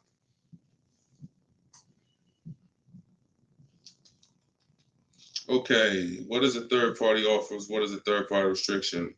Third-party restriction is a restriction in your lease contract that says you cannot sell direct to a used car buyer other than a dealership of the same brand. So we get bids from Carvana, CarMax, Driveway, Kelly's Blue Book Instant Cash Offer, Car Gurus, and AutoNation. 3 of those offers are from local dealers. 3 of those offers are from online car buyers. And they cut a check same day. Simple process. They compete. Third-party restriction means you can't sell direct to them. You would have to buy the car and resell it. We don't do that. We sell to a dealer of the same brand. We get bids from a dealer of the same brand. So that's what a third-party restriction is, and that's how we handle those. All right. Go ahead, Dolan. Everything I'm teaching for those who just came on is in my new digital book. It's called Car Shopping. Well, it used to be called Car Shopping for people that hate car shopping. Now it's just Cars from Home. 7 steps to saving time, money, and avoiding dealerships. So for those of you who want the same results that you're seeing from all these people, if you want those below market deals to be your below market deals, and you get the roadmap, you get the guide, it's a step-by-step blueprint. First step is, because many of you don't know the 7 steps. Those of you who have the book, you know it. First step is the most important question. How many years are you keeping the car? That's the 8-year rule. That's going to help you decide whether you need to buy or shop for a great lease deal. Second step is the equity assessment. Third step is deal structure, and it's deal-focused budgeting. We don't just budget. Budgeting is whatever it is, I'll just budget and I'll see what I could afford. No, we budget for a deal. You need to know what a deal. When I'm budgeting for a lease, I'm budgeting to see if the lease is great, this is what it should cost. If I'm budgeting for a purchase, I'm budgeting, this is how much a great deal should be. I'm coming up with my max offers way before I ever go look at cars. So that's day 3. That's step 3, deal structure. Step 4 is shopping, not buying. Step 5 is multiple offers. That's when we're in the market. Step 6 is paperwork and protection. Step 7 is delivery. 7-step process. So everything is in there step by step. You can get your copy for 75% off as part of our book launch.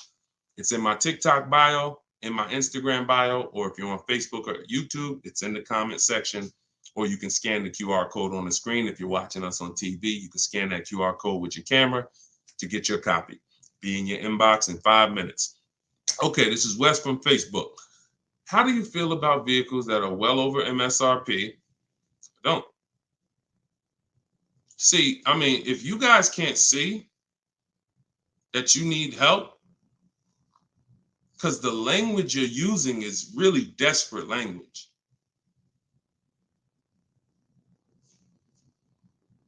I really don't know, like, because here's the thing.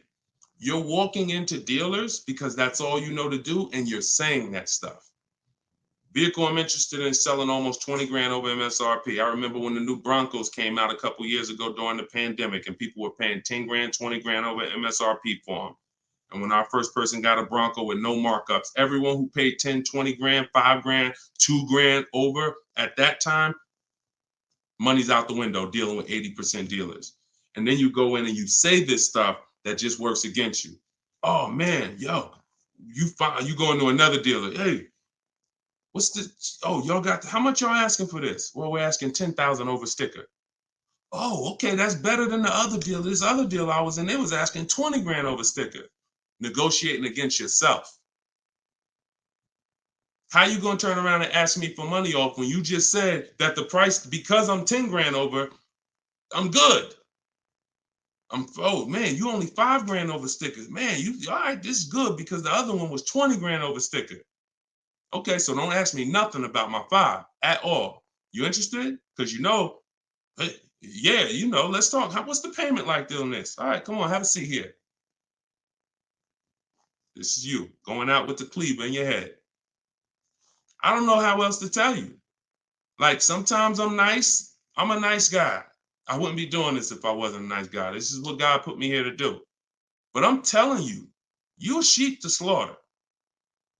If you don't learn this strategy, you are a sheep to slaughter, and every single time you buy cars, you're overspending by that. You go out right here. Now, if you get bids and you start to see, okay, man, I could get that car not only for this. We had somebody come on the show the other day, and she said, man, I got a brand new 2024 BMW X4M, the M. And she said, I got the bids. I got 4 grand off and another 3,000 for my military. I saved 7 grand. Bids sitting at home. Some people going in the BMW dealers paying 5 grand over sticker for the brand new, newly designed 2024 M. So, any way I could get it, I'll break down the numbers and let you see. That sound like this guy and these people he's showing getting way different results than I'm getting. And sometimes I'm gonna just be straight up with you. You $24. I don't know. So go ahead. I don't know, because that's it. All I could do is just follow the show and listen to what we're talking about so you can understand. Go ahead. Go ahead, Dola. You can't make people. It's crazy. Like, literally, you cannot make people. Like, I could sit on here, talk to them blue in the face, talk about the money, show the people. You can't make you. I can't make y'all. So only the minority of people who are like, yo, you know what? This dude, I've been public for 3 years. If what I was teaching wasn't working, if I was scamming, if people were getting my stuff, we wouldn't be 5-star reviews. We wouldn't have 2 million followers. It would have came out a long time ago. I've been doing free master classes for 3 years. This would have been out by now. So understand, I'm fighting for your money. I'm fighting to protect your money. And I never had a book for $24. The least expensive way to work with me before my book came out was $397. I'm gonna let that sink in.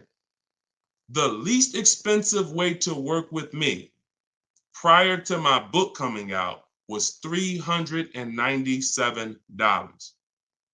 And people didn't bat an eye. Some of you been in my master classes. You've been in my free master classes. You know, oh man, I can't work personally with Deshone. I can't get his step-by-step strategies until I invest in his program. All those people that y'all seeing been investing in my program since the pandemic. I never had something for $24 that you could get everything I teach. It took me everything because I priced the book at $97. I said, it's not fair. It's not fair that I'm going to help you save thousands and thousands of dollars and I'm charging the same price for daggone books that are talking about wizards and fairies. That's not fair. But, I got to be obedient. God told me do this, I'm going to do it. I don't know how long I'm going to do it. But for now, You can get your book you can get your book for 75% off in my TikTok bio, in my Instagram bio, in the comment section. YouTube and Facebook. TikTok, is it better to get a car loan from a credit union? No, we use a process. Everything we do is bids. So if you're new to this, we use a process called the bank bidding war, where it's 3 rounds. So before we look for a car, if I'm looking at a Honda, first thing I'm going to do is see, does the Honda I'm looking for have any special interest rates? 0%, 0.99%, 1.99%. That's going to eliminate my needing to shop for any bank loans, because a special subvented interest rate is like a finance rebate. They're giving you rebates in the form of financing. So no one can compete with that. So once I do round 1, if there's no special interest rates, now we start getting our bids for the car. Or if I'm looking for a used car, we start, shopping the marketplaces, narrowing it down to the ones that are going to be the best value. And then once we see who wins the bid, we find our car, we lock up that car, and then we go and we start round 2 of the bank bidding war, which is going to be our credit union, our banks, online lenders, going online and letting everyone access our credit with a hard pull.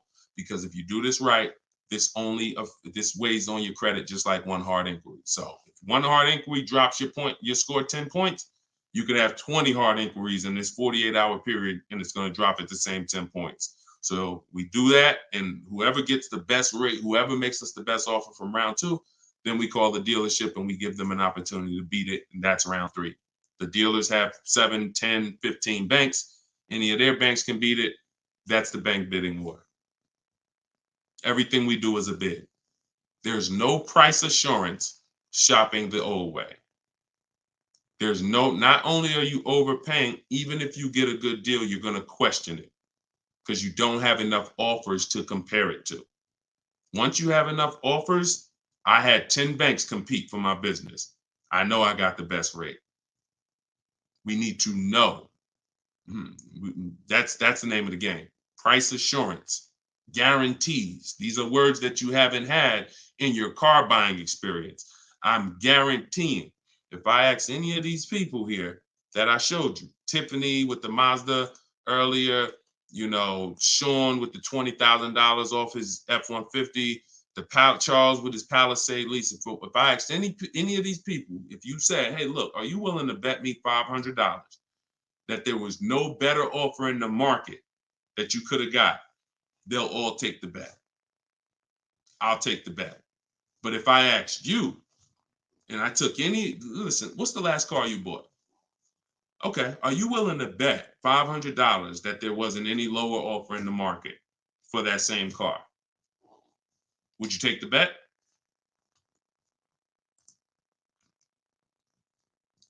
No price assurance. No price assurance. Price assurance only comes through multiple bids, multiple offers. All right. All right, y'all. I think we're going to wrap. Thank you, Nita. I'm glad you enjoyed that. We've been on for about an hour. This is our 7 p.m. show. You may see the rebroadcast. Well, we'll see the rebroadcast. You can invite your friends to the rebroadcast. We play them throughout the day on all our channels. Everything I'm teaching is out of my book. You guys know that. If you want to attend my free masterclass, we have a link in the comment section for you. It's called Everything You're Doing Wrong, Buying, Selling, and Leasing Cars. It's about an hour. So you could go there. Hold on. We're going to wrap, Dolan. Man, I'm tired. I'm tired, man. We'll wrap an hour and 2 minutes, man. Everybody can come back, join us on another live show because we got tons of questions. We could never get through all the questions. Once the stream starts heating up, we can't get through all the questions. So if you want to attend my free masterclass, it's a link in the comments, or if you're on Instagram, there's a link in my bio. You can attend. It's an hour long, and then we do Q&A after. And then if you, of course, want the book, you guys know where it's at, in the comment section or in my bio. Other than that, I'll see you all on the next show. Shout out to everybody who joined, and it was good to see you all. All right, I'll see you all on the next stream. God bless you.